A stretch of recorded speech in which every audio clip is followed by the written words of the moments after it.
চলুন এই পর্যায়ে কে রয়েছে আমার সঙ্গে একটু পরিচিত হই। জি, প্রথমে আপনি আপনার নামটা একটু বলেন প্লিজ। আমি আরিফা। আরিফা, বয়স তো 17.5। শুরুর আগে আমি আপনাকে জিজ্ঞেস করেছিলাম। তো আরিফা, কোথা থেকে এসেছেন আপনি? আমি শরীয়তপুর থেকে এসেছি। শরীয়তপুর থেকে। আপনি কি আমাদের এই অনুষ্ঠানটা নিয়মিত শোনেন? হ্যাঁ, আমি ক্লাস 8 থেকে FM শোনা স্টার্ট করি, আর জীবন গল্প একদম শুরু থেকেই শুনি। কোনো ধরনের চেঞ্জ এসছে মানে লাইফে? কখনো কোনো কিছু কি শোনার পরে কোনো কিছু কি ফলো করতেন, বা আপনি শুনেন কেন, আসলে শুনতে কেন, মানে রেগুলার শুনেছেন কেন? আমার কাছে ভালো লাগে এই জন্য, হয়তো বা একটা ভুল যেটা অন্য কেউ করেছে সেটার পরবর্তীতে আমি করব না, বা মনোবল যে জিনিসটা মানুষ খুব সহজেই হেরে যায়, আমার কাছে মনে হয় না খুব সহজে হেরে যাওয়া উচিত। তো এটা আপনি এই অনুষ্ঠান শুনেই মূলত পেয়েছেন। Thank you so much. আমরা শুরু করতে চাই, আর আমি পুরো গল্প বলতে গিয়ে কখনো কখনো তুমি বলে ফেলবো, because you are much younger than me. So you can start একেবারে যেখান থেকে বলতে ইচ্ছে করে। আমার জন্ম হয়েছিল ঢাকাতে। মা বাবা আমি আর ভাইয়া একসাথেই থাকতাম। আমি ছোটবেলা থেকে জেনে এসেছি আমার দাদা বাড়ি নানা বাড়ি দুটোই শরীয়তপুরে। জি, বেসিক্যালি দাদা বাড়ি ছিল পুরান ঢাকাতে। তো দাদার সাথে বাবার সম্পর্ক খারাপ থাকার কারণে কখনোই দাদা বাড়িতে যেয়ে ওঠা হয়নি, মানে জীবনে কখনোই যাওয়া হয়নি সেখানে? কখনোই না। আচ্ছা, মানে এই সম্পর্কটা খারাপের পেছনের কারণটা কি ছিল? পেছনের কারণ আমি বড় হওয়ার পরে যেটা জেনেছি যে আমার দাদা আরেকটা বিয়ে করেছিলেন, যেটা আমার বাবার পছন্দ ছিল না। আচ্ছা, সেই জন্য সে চলে এসেছিল। আর আরেকটা রিজন হচ্ছে দাদার কাছ থেকে আমার চাচারা যারা ছিলেন তারা জোর করে সব সম্পত্তি লিখে নিয়েছেন। ওকে, এই জন্য বাবা ওখানে আর যায়নি। আচ্ছা, এরপরে জানি মানে যাইনি। হ্যাঁ, ওকে, ঠিক আছে। হ্যাঁ, বলেন। তারপর বেড়ে ওঠা ভালোই চলছিল। আমি ছোটবেলা থেকে ছবি আঁকতে খুব পছন্দ করতাম। মানে আপনি কি প্রথম সন্তান নাকি? না, ভাইয়া প্রথম সন্তান। মানে আপনারা এক ভাই এক বোন? হ্যাঁ হ্যাঁ। ভাইয়া যখন স্কুলে বাবা কি করতো? আমার বাবা গাড়ি চালাতো। বাবার ট্যাক্সি ক্যাব ছিল, সিএনজিও ছিল, একটা বাবা চালাতো। নিজের চলছিল সবকিছু ভালোই। আমি ভাইয়ার সাথে স্কুলে যেতাম। আমার পড়াশোনা খুব ভালো ছিল বলে আমাকে প্লেতে না ভর্তি করে নার্সারিতে ভর্তি করা হয়। আচ্ছা, তো টিচার আমাকে ভর্তি করতে চায়নি, বললো যে এত ছোট বাচ্চা পারবে না। তো তবুও আম্মু বলছে যে নার্সারিতে ভর্তি করেন, যদি সে না পারে তাকে নিচের ক্লাস নামাই দিন। আমার নানা ভাইয়ের খুব ইচ্ছে ছিল আমাকে মাদ্রাসায় পড়ানোর। যখন আমি ক্লাস 1-এ উঠি তখন আমাকে একটা মাদ্রাসায় ভর্তি করে দেওয়া হয়, সেটাও ঢাকাতেই। সেখানেও পড়াশোনা খুব ভালো ছিল। আমি ক্লাস 5 পর্যন্ত মাদ্রাসাতেই পড়ি। ক্লাস 5 পর্যন্ত সবকিছু ঠিক ছিল, কিন্তু আমার বাবা প্রায় সময় অসুস্থ থাকতেন, যে কারণে আমাদের ফিনান্সিয়াল সাপোর্ট দেওয়াটা তার জন্য খুব কঠিন হয়ে যেত। বাবা অসুস্থ থাকার কারণে পড়াশোনা কন্টিনিউ করতে করতেও মাঝে মধ্যে সমস্যা হতো। লাইক প্রাইভেট পড়তে পারতাম না ঠিক মতো, বা আমাদের ঠিক মতো বাসায় বাজার করা হতো না। তবুও মা হচ্ছে একটা জিনিস বলতো সবসময়, যে না খেয়ে থাকবো কিন্তু কাউকে বুঝতে দিব না যে না খেয়ে আছি। তাতে হয়তো বা আত্মসম্মান বোধটা থাকে। যখন আমি ক্লাস 7-এ উঠলাম তখন আমার বাবা অনেক বেশি অসুস্থ হয়ে যান। সে বেড রেস্টে ছিল, বিছানা থেকে উঠতে পারতো না।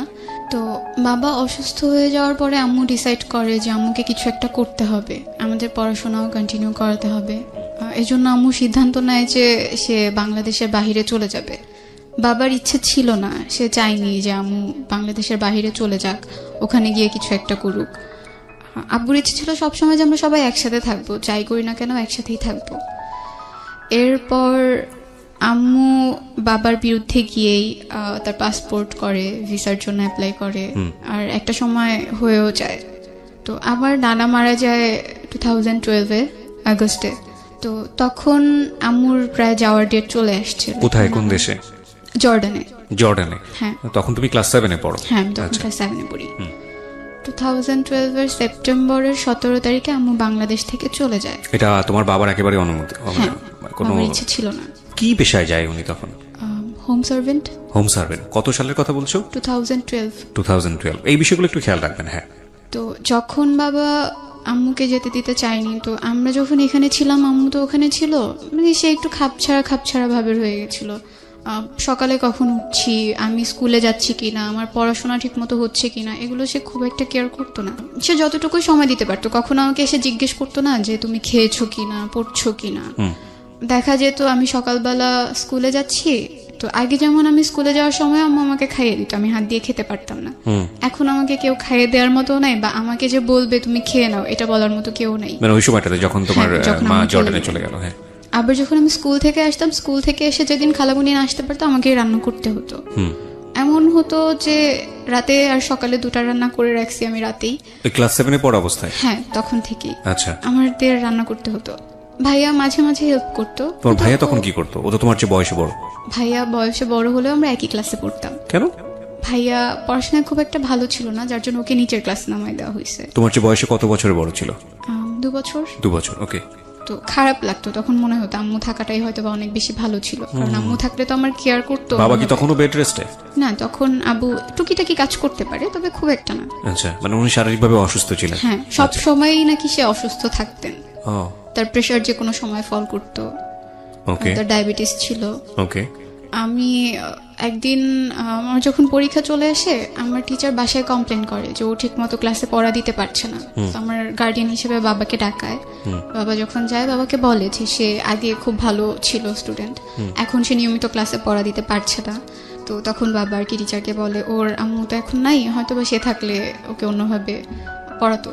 তখন টিচার আমাকে একটু ভালোভাবে পড়ানো, মানে বোঝানোর চেষ্টা করে যে না, তুমি পড়ো, যেভাবে পারো পড়ো, ক্লাসের পড়াটা অন্তত ক্লাসে কভার করে ফেলো, যাতে তোমার পরীক্ষায় খারাপ রেজাল্ট না হয়। জি। আমার নানু এসে কয়েকদিন ছিল আমাদের সাথে, আমাদের টেক কেয়ার করেছে আম্মু যাওয়ার পর। আমার যখন পরীক্ষা চলে আসে, তখন তো আমার পক্ষে রান্না করা পসিবল ছিল না। তো আমার খালামণিকে নিয়ে আসে গ্রাম থেকে। আমার ছোট খালামণি তখনও বিয়ে হয়নি, সে আমাদের বাসায় এসে স্টে করে, সে পড়াশোনা করতো না। তো রান্না টান্না করতো আমার সাথে, স্কুলে যেত, আমাকে পরীক্ষা দিয়ে আবার নিয়ে আসতো, কোচিং এ যেতাম, তখনও সে আমাকে দিয়ে আসতো। আমাদের তখন একটা রুমের বাসা ছিল আম্মু চলে যাওয়ার পরে। মানে তোমরা সবাই মিলে একটা রুমেই থাকতে? হ্যাঁ, একটা রুমের বাসা ছিল তখন। যেহেতু আম্মু চলে গেছে, এখন 2 রুমের দরকার হয় না। ওকে। যখন খালামণি আসছে, তখন আমার খুব আনইজি ফিল হতো, একটা বেড কিভাবে শেয়ার করবো আমরা সবাই। তো আমি আর খালামণি নিচে ঘুমাতাম, ভাই আর আব্বু উপরে থাকতো। তো আমার পরীক্ষা শেষ হওয়ার পরে বাবাই ডিসাইড করে যে এভাবে তো আসলে হচ্ছে না, ওদের পড়াশোনায়ও ক্ষতি হচ্ছে। তো আম্মু, বাবা, নানু সবাই মিলে সিদ্ধান্ত নেয় যে আমরা নানু বাড়িতে চলে যাব, ওখানেই থাকবো, ওখানেই পড়বো। তখন তোমরা ঢাকাতে? হ্যাঁ, তখন আমরা ঢাকাতে। 2013-এ আমি ভাইয়া দুজনেই গ্রামে চলে যাই নানুর বাসায়। তো সেখানে স্কুলে ভর্তি হই। যাওয়ার পরেই না, নানুর বাড়ি কোথায় ছিল? নানুর বাড়িটা শরীয়তপুরে ছিল। শরীয়তপুরে, ওকে। তো শরীয়তপুরে যাওয়ার পরে ওখানকার একটা স্কুলে ভর্তি হই। স্কুলে অনেক পরিচিত মানুষ ছিল, আশেপাশের যত কাজিনরা ছিল ওরাও পড়তো। তো ওখানে যাওয়ার পরে একটা একটা করে সবাই ছড়াতে থাকে, ওর মা তো বিদেশে থাকে। আমি এই ব্যাপারগুলো সবসময় হাইড করে আসতাম না, আমি কাউকে বলবো না যে আমার মা বাইরে থাকে। আমি কেন তোমার এই পারসেপশনটা কেন? না, আমার কাছে খারাপ লাগতো বলতে যে আমার মা আমার সাথে থাকেন না, সে বাইরে থাকেন। আমার কাছে খারাপ। মানে তোমার মা বিদেশে থাকেন, এই বিদেশে থাকা ব্যাপারটা খারাপ লাগতো, নাকি তোমার মা তোমার সঙ্গে থাকে না এটা খারাপ লাগতো? আমার সাথে থাকে না, এটাই আমার কাছে বেশি খারাপ লাগতো। আর বিদেশে যে থাকে না এটা বলতে খারাপ লাগতো, কারণ বললে ভাববে কি যে ও কি যেন হয়েছে, এই জন্য মেয়ে বিদেশে থাকে। এটা তুমি জানলে কিভাবে? মানে এটা তুমি, তোমার তো বয়স অনেক অল্প, ক্লাস 7 এ পড়ো। আমি যখন নানু বাড়িতে গেলাম, তো যাওয়ার পরে বলতো আশেপাশের মানুষ, হ্যাঁ ওর মা বিদেশে থাকে, এই মেয়ে তো মানুষ হবে না, এই ছেলে তো মানুষ হবে না। তো আমার মনে হতো আমি যদি আমার কোনো ফ্রেন্ডের কাছে গিয়েও এই ব্যাপারটা শেয়ার করি, সবাই হয়তো এটাই বলবে, না ও তো একটু অন্যরকম, ওর মা তো থাকে না কাছে, ওকে কে কিভাবে কিছু শিখাবে। ওকে, তো তার মানে তুমি সারাউন্ডিং থেকে মোটামুটি বুঝতে পারছো যে তোমাদের এই বিষয়টাকে পরিবেশ ভালোভাবে দেখছে না। আচ্ছা, তো তারপর থেকেই তোমার কাছে বিষয়টা আনইজি লাগতো। হ্যাঁ, তোমার মাকে টাকা পয়সা পাঠাতো তখন? হ্যাঁ, পাঠাতো, প্রতি মাসে টাকা পয়সা। আমার স্যালারি তখন খুবই কম ছিল, জাস্ট কোনো রকম চলে যেত আমাদের। আচ্ছা, ঠিক আছে, হ্যাঁ বলো। তারপর আমরা যে নানু বাড়িতে থাকছি, এই ব্যাপারগুলো আমার মামা মামি এরা সবাই একটু অপছন্দ করতো। তারা চাইতো না আমরা এখানে থাকি, বারবার বলতো ঢাকাতে থাকলে কি সমস্যা হতো, এখানে কেন থাকছে। যেটা হতো যে নানু 1 মাসের জন্য ঢাকায় চলে আসছিল, তখন বাসায় আমি, ছোট খালামুনি, আব্বু, ভাইয়া 4 জন ছিলাম। একদিন যখন আমি আসলাম স্কুল থেকে, তখন এসে আমি দেখলাম যে আমার বাবা আর আমার খালামুনি আমাকে দেখে দুজন আলাদা হয়ে যায়। তো ব্যাপারটা দেখে আমার কাছে খুব আনইজি ফিল হয় যে কেন তারা এইভাবে কেন থাকবে। এই ব্যাপারগুলো আমি সহ আমার ভাইয়াও বেশ কয়েকবার নোটিস করে। তো ওর কাছে মেবি বিষয়গুলো খারাপ লাগছে। কোন ক্লাসে পড়ো তখন তুমি? আমি তখন ক্লাস 8 এ পড়ি, 2013 এ। তো এই বিষয়গুলো যে খারাপ লাগতো, এগুলো কি মানে কারোর সাথে তোমরা আলোচনা করতে যে এটা নিয়ে বাবাকে কিছু বলা উচিত বা বাবাকে সরাসরি কিছু বলা উচিত? না, আমি বাবাকে যথেষ্ট ভয় পেতাম, বলতে পারতাম। তোমার ভাইয়ার সাথে তোমার সম্পর্ক কেমন ছিল? তখন পর্যন্ত ভালো ছিল। তো তোমরা দুজন মিলে কি ডিসকাস করতে যে এই বিষয়টা আমাদের ভালো লাগছে না, সুতরাং একটু বলা উচিত? আমি দেখলে আমি কখনো ওর কাছে বলতাম না। ওকে, আর ও দেখলে আমাকে কখনো বলতো না, এগুলো আসলে পরে জানা হয়েছে যে না ও এগুলো নোটিস করছে। ঠিক আছে, বুঝতে পারছি, দুজনেই সেপারেটলি আলাদা আলাদা ভাবে বিষয়গুলো নোটিস করছো। হ্যাঁ, তোমার মায়ের সাথে তোমাদের সম্পর্ক কথা হতো ওই সময়টাতে, রেগুলার ফোনে কথা হতো? তোমার আম্মুকে বলতা বিষয়গুলো যে আম্মু এরকম হচ্ছে? পর্যন্ত আম্মুকে কিছু বলিনি। তো তোমাদের তো বলতে কেউ না করেনি, তোমরা বলনি কেন? ভয় লাগতো হয়তো বা এটা নিয়ে কোনো একটা ঝামেলা তৈরি হবে। ওকে। ভাইয়া রাগ করে বাসা থেকে চলে যায়, 7 মাসের জন্য চলে যায়। কি নিয়ে রাগ করে? এই ব্যাপারগুলো সে দেখতো, তার কাছে খুব খারাপ লাগতো। সে তো আমার চাইতে 2 বছরের বড়, একটু হলেও বুঝে আমার চাইতে। আচ্ছা, আমরা তাকে অনেক খুঁজেছি, পাইনি। না, তোমার ভাই যে 7 মাসের জন্য গেল, সে কি তার মার সঙ্গে যোগাযোগ করতো ওই সময়টাতে? না, কারোর সাথে যোগাযোগ করতো না সেই সময়টাতে। তো আম্মুকে যখন ভাইয়ার কথাটা বলা হয়, আম্মুকে প্রায় 1 মাসের মতো হাইড করা হয়। আম্মু যখন কল দিয়ে বলতো যে ভাইয়াকে দেওয়ার কথা, তো আমরা দিতে পারতাম না, কারণ ভাইয়া তো ছিল না। বলা হতো যে না এখানে গেছে ওখানে গেছে, ও এখন না। This is the most complex story.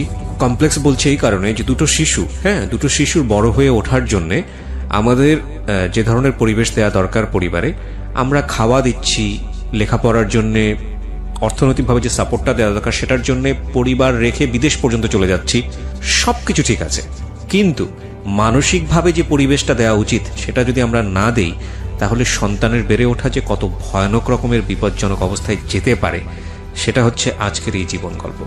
একটা পরিবারের মধ্যে ধরনের ঘটনা, এটা অনেকেই হয়তো বা মনে করবেন এটা নাটক সিনেমাতেই ভালো লাগে শুনতে, কিন্তু বাস্তব জীবনে আসলে এগুলো শুনতে গেলেও কানে অনেক সময় তালা লেগে যায়। But this social taboo is a problem. এটা প্রবলেম বলেই এটা নিয়ে ডিসকাস হওয়া উচিত। কারণ আমি মনে করি যে এই যে ঘটনাটা আজকে এই মেয়েটাকে, কি যেন নাম বলছিলে তোমার? আরিফা 17.5 বছর বয়স, তাকে আজকে লাখ লাখ মানুষের সামনে প্রেজেন্ট করেছে। এবং আমি বিলিভ করি এরকম আরিফা সমাজে অনেক আছে, এবং এইরকম আরিফার মতো পরিবার সমাজে অনেক আছে, যেটা একটা সন্তানের ওপর ভয়ানক রকমের ইম্প্যাক্ট তৈরি করে। এবং আমি সবসময় এই জিনিসগুলোর বিপক্ষে ইন আ সেন্স যে আপনি যখন আপনার বেবিটাকে নিয়ে আসলেন দুনিয়াতে, তার মানে আপনি একটা রেসপন্সিবিলিটি নিয়ে এসছেন, এবং সেখানে কোনো কম্প্রোমাইজ নাই। আপনি যদি একটা মানুষের সুস্থ জীবন দিতেই না পারেন, পারিবারিকভাবে হোক অর্থনৈতিকভাবে হোক, তাহলে আপনি তাকে কেন নিয়ে আসলেন? প্রথম কথা হচ্ছে এটা। দ্বিতীয় কথা হচ্ছে, যদি আপনার সামর্থ্য না থাকে, আপনাকে চেষ্টা করতে হবে, প্রতি মুহূর্তে চেষ্টা করে যেতে হবে। ওই চেষ্টাটাই হলো আপনার প্রমাণ করা যে না আপনি চেষ্টা করে যাচ্ছেন। কিন্তু আপনি চেষ্টা করলেন না, এমন কিছু করলেন যেটার জন্য একটা সন্তান ভয়ানক রকমভাবে মানসিকভাবে ক্ষতিগ্রস্ত হচ্ছে। এবং এই ক্ষতিগ্রস্ত ব্যাপারটা অর্থনৈতিকভাবে দেখা যায় না, কিন্তু একটা মানুষকে শেষ করে দিতে পারে। দেখুন, একটা বাচ্চা কিন্তু পরিবার থেকে বের হয়ে গেছে, এবং যে বাবা যে কাজটা করছে বা মা যে বিষয়টা করলো, এই বিষয়গুলো নিয়ে একটু ডিসকাস হওয়া উচিত ছিল যে প্রবলেমটা আসলে কোথায়। আমরা কি আমাদের প্রয়োজনটা ভুলে যাব? না, প্রয়োজনটা ভুলে যাব না, কিন্তু আমাদের প্রয়োজনটা যেন আরেকজনের জীবনে কাল না হয়ে আসে, সেটা আমাদের খেয়াল রাখা জরুরি। হ্যাঁ, বলো, তারপর কি হলো? তো আম্মুকে যখন বলা হলো যে ভাইয়া নাই, সে প্রচন্ড কান্না করে। তো বারবার জানতে চাচ্ছিল কেন সে চলে গেছে, কারণ কি ছিল। সে বারবার নানুকে প্রশ্ন করছিল যে কেন চলে গেল, আমি তো তাকে কোনো কিছুর অভাব দেইনি, তো কেন সে গেল। কারো কাছে আসলে কোনো রিজন ছিল না। আমি তখন পর্যন্ত আম্মুকে বলতে পারছিলাম না যে হয়তো বা এই ব্যাপারগুলো ওর কাছে খারাপ লাগছিল, এজন্য ও চলে গেছে। তো আমি আমার পড়াশোনাটা তখন পর্যন্ত কন্টিনিউ করছি। এর মাঝখানে আমার ছোট খালামুনির বিয়ে ঠিক হয়। তুমি তখন ক্লাস 8-এ? হ্যাঁ, আমি তখনও ক্লাস 8-এ পড়ি। ওকে। বিয়ে ঠিক হওয়ার পরে তার বিয়েটা ভালোভাবে মিটে গেল, সবাই ছিল। তো খালামুনির বিয়েতে আমার মামাকে কিছুটা ঋণ করতে হয়, মানে সব মিলে পরিবারের অবস্থাটাও তখন খুব একটা ভালো ছিল না। এরপর আমি জেএসসি পরীক্ষা যখন দিব, রেজিস্ট্রেশন করা শেষ, সেই মুহূর্তে একদিন রাতে প্রায় 12টার পর আমাদের কাছে একটা কল আসে। তো নানুর ফোনে কলটা আসে। কল আসার পর নানু রিসিভ করে দেখে যে ভাইয়া কথা বলতেছে। ওকে। মানে ওর ভয়েসটা তো চিনতো। তো কথা বলার পর নানু হুট করে ভয় পেয়ে আমার কাছে কল দিয়ে দিছে যে এতদিন পরে সে কোত্থেকে কল দিল, কিভাবে আসলো। তো ভাইয়া আমার সাথে কথা বলতেছে, মানে তার বিহেভটা পুরো চেঞ্জ হয়ে গেছে। লাইক আগে সবাই ওকে খুব ভদ্র বলতো, আমি খুব বদমেজাজি ছিলাম, এজন্য আমাকে কেউ খুব একটা পছন্দ করতো না, বাট ভাইয়াকে সবাই অনেক বেশি ভালোবাসতো। এখন ওর সাথে যখন আমি ফোনে কথা বলতেছিলাম, আমার কাছে মনে হচ্ছে সবকিছু কেমন যেন চেঞ্জ, ওর কথাবার্তা, আচরণ। আর সে আমাকে তখন একটা কথা বলছিল যে আমি এখন সিগারেট খাচ্ছি। এই হ্যাবিটটা তার কখনোই ছিল না। এটা বলার পরে আমি ফোনটা কেটে দিছি ভয়ে, যে এটাকে আসলে আমার ভাই, সে তো আমার সাথে এই ধরনের কথা কখনো বলেনি। ভয় পেয়ে কেটে দেওয়ার পরে নানু আমাকে জিজ্ঞেস করলো কি হয়েছে। তো আমি বললাম যে ও আমাকে বলতেছে ও সিগারেট খাচ্ছে। এটা বলার পরে সে আবার কল দেয়। কল দিয়ে কথা বলে। তো নানু তখন জিজ্ঞেস করে আব্বুর কাছে কল দিচ্ছে কিনা বা আম্মুর সাথে কথা হয়েছে কিনা। তো তখন ও বললো যে আম্মুর তো নাম্বার নাই আমার কাছে, বাট আব্বুর সাথে কথা হয়েছে, আব্বু বলছে যে কালকে আব্বুর ওখানে যেতে, আমি কালকে ওখানে যাব। তো ও আসলো, কয়েকদিন সে ঢাকাতে ছিল, আমার মেজো খালামণির ওখানে ছিল। তারপর তাকে শরীয়তপুরে নিয়ে আসা হয়। তখনও সবকিছু ভালোই চলছে। আমার কিন্তু তোমরা জিজ্ঞেস করলে না তুমি কোথায় ছিলা এতদিন যাবত, কি কেন সিগারেট খেয়েছো, কি প্রবলেম, কি হচ্ছে? সে বলতো যে তার কাছে ভালো লাগেনি, তার পড়াশোনা ভালো লাগতো না, এই জন্য সে চলে গিয়েছিল। এক্সাক্ট রিজনটা সে তখন পর্যন্ত বলেনি কাউকে। ওকে। কারণ বাসায় আসার পরে সে জানে যে এখন পর্যন্ত সবকিছু ঠিকঠাক, ওই ব্যাপারগুলো এখন পর্যন্ত কেউ জানে না, এজন্য সেও বিষয়টা এড়িয়ে যায়। তো আবার যখন পরীক্ষা কাছে আসে, আমার মামারা সবাই একদিন বাড়িতে আসে। আসার পরে আমি শুনছি যে আমাকে দূরে রেখে তারা সবাই কিছু একটা নিয়ে ডিসকাস করছে, আমাকে ব্যাপারগুলো জানতে দিচ্ছে না।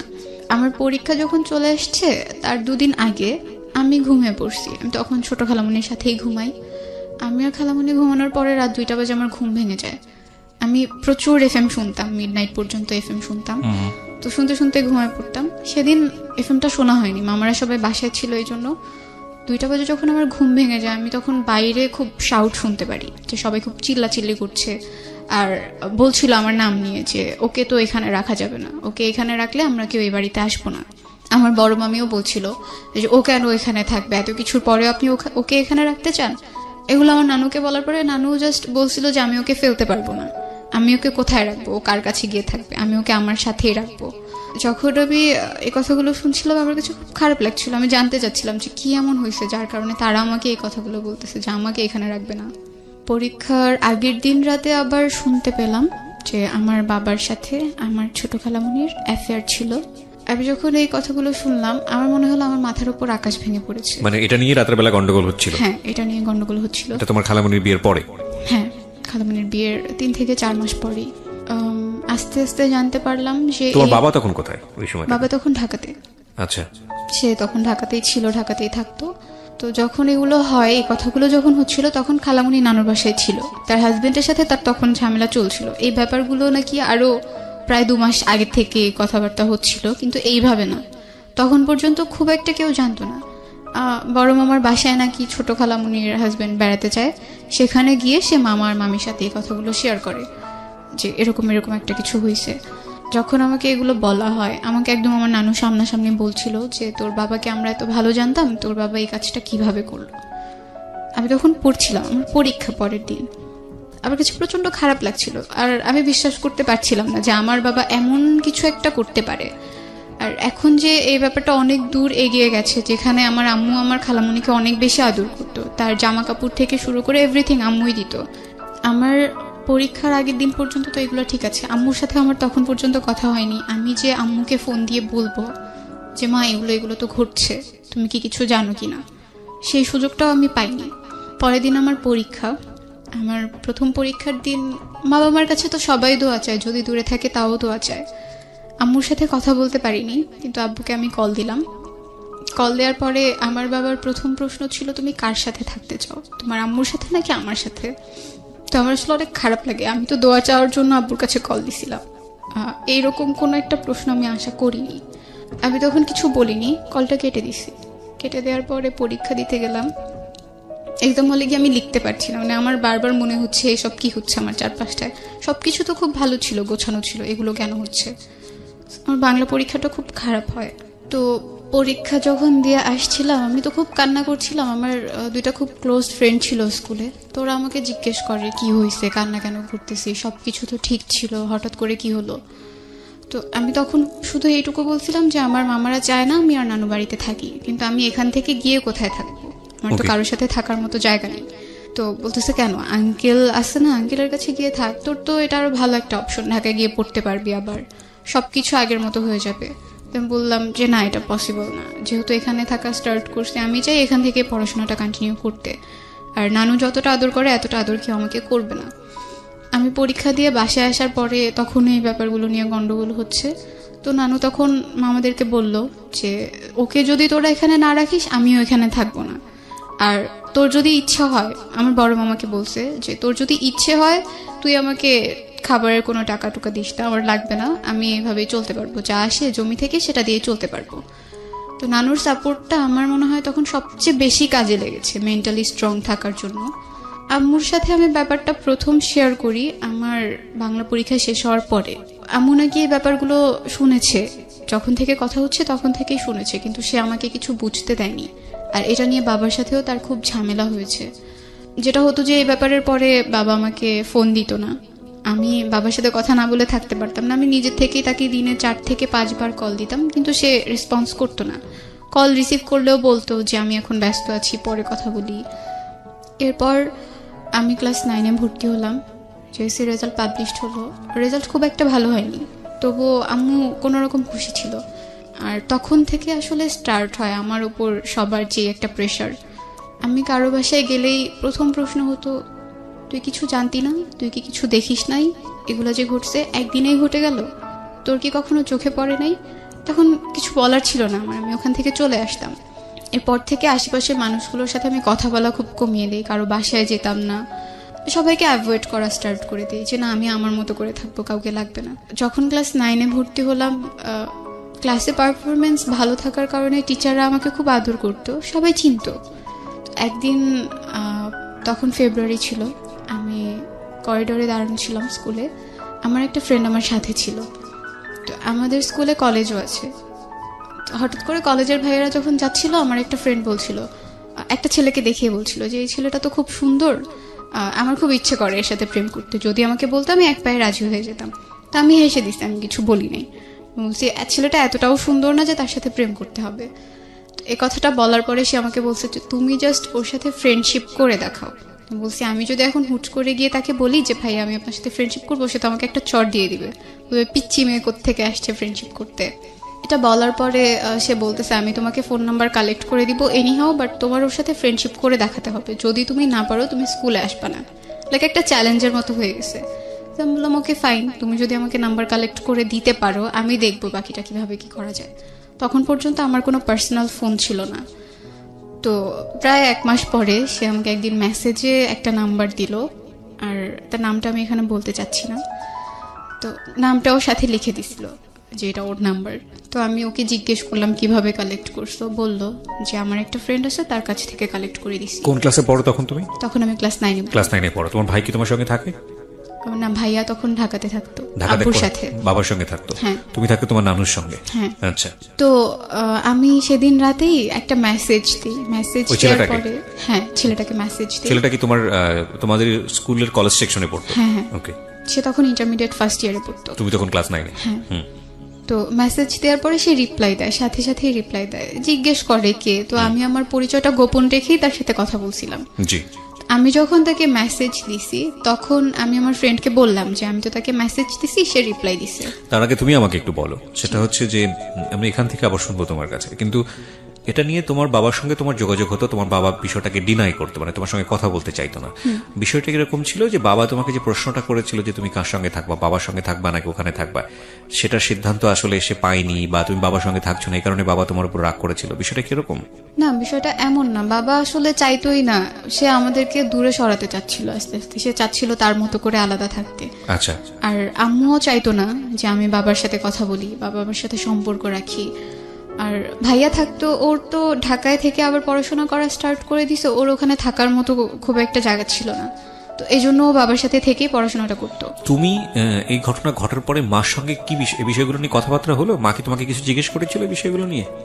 আম্মু আমাকে কিছু জিজ্ঞেস করেনি। আমি যখন পরীক্ষা দিয়ে আসার পর আম্মুর সাথে কথা বললাম, আমার খুব মন খারাপ ছিল, পরীক্ষা তো ভালো হয়নি, তার উপর বাসায় এত কথা হচ্ছে। তো আম্মুকে আমি বললাম যে মা আমার পরীক্ষা ভালো হয়নি। জিজ্ঞেস করলো কেন, আমি বললাম বাসায় এরকম এরকম কথা হচ্ছে, তারা আমাকে এখানে রাখতে চাচ্ছে না, কারণটাও বললাম। তো বলতেছে আচ্ছা ঠিক আছে, তুমি কয়েকদিন থাকো, পরীক্ষাটা দাও, তারপর দেখা যাবে কি হয়। তো ওই ছেলেটাকে আমি যখন মেসেজ দিই তখন আমি আমার ফ্রেন্ডকে সাথে সাথে ইনফর্ম করলাম যে আমি তোকে মেসেজ দিছি। আমার ফ্রেন্ড যার কাছ থেকে ফোন নাম্বারটা এনে দিছে তাকে সাথে সাথে বলে দিছে যে তাকে তো মেসেজ দিছে, সে তো রিপ্লাই দিছে। এটা বলার পরে সেই ছেলেটা আবার এই ছেলেটাকে নক করে মেসেজে যে তুমি কার সাথে কথা বলতেছো মেসেজে, আমি কিন্তু জানি। তো তখন আর কি তাকে জিজ্ঞেস করে নাম বলো, কার সাথে কথা বলতেছি, কে আমাকে মেসেজ করছে, তার অ্যাড্রেস দাও। তো আমি একটা মিথ্যে অ্যাড্রেস দিয়ে তো পরিচয়টা স্টার্ট করি, সে সেই অ্যাড্রেসটাই বলে, সেও জানতো না আসলে আমি কে।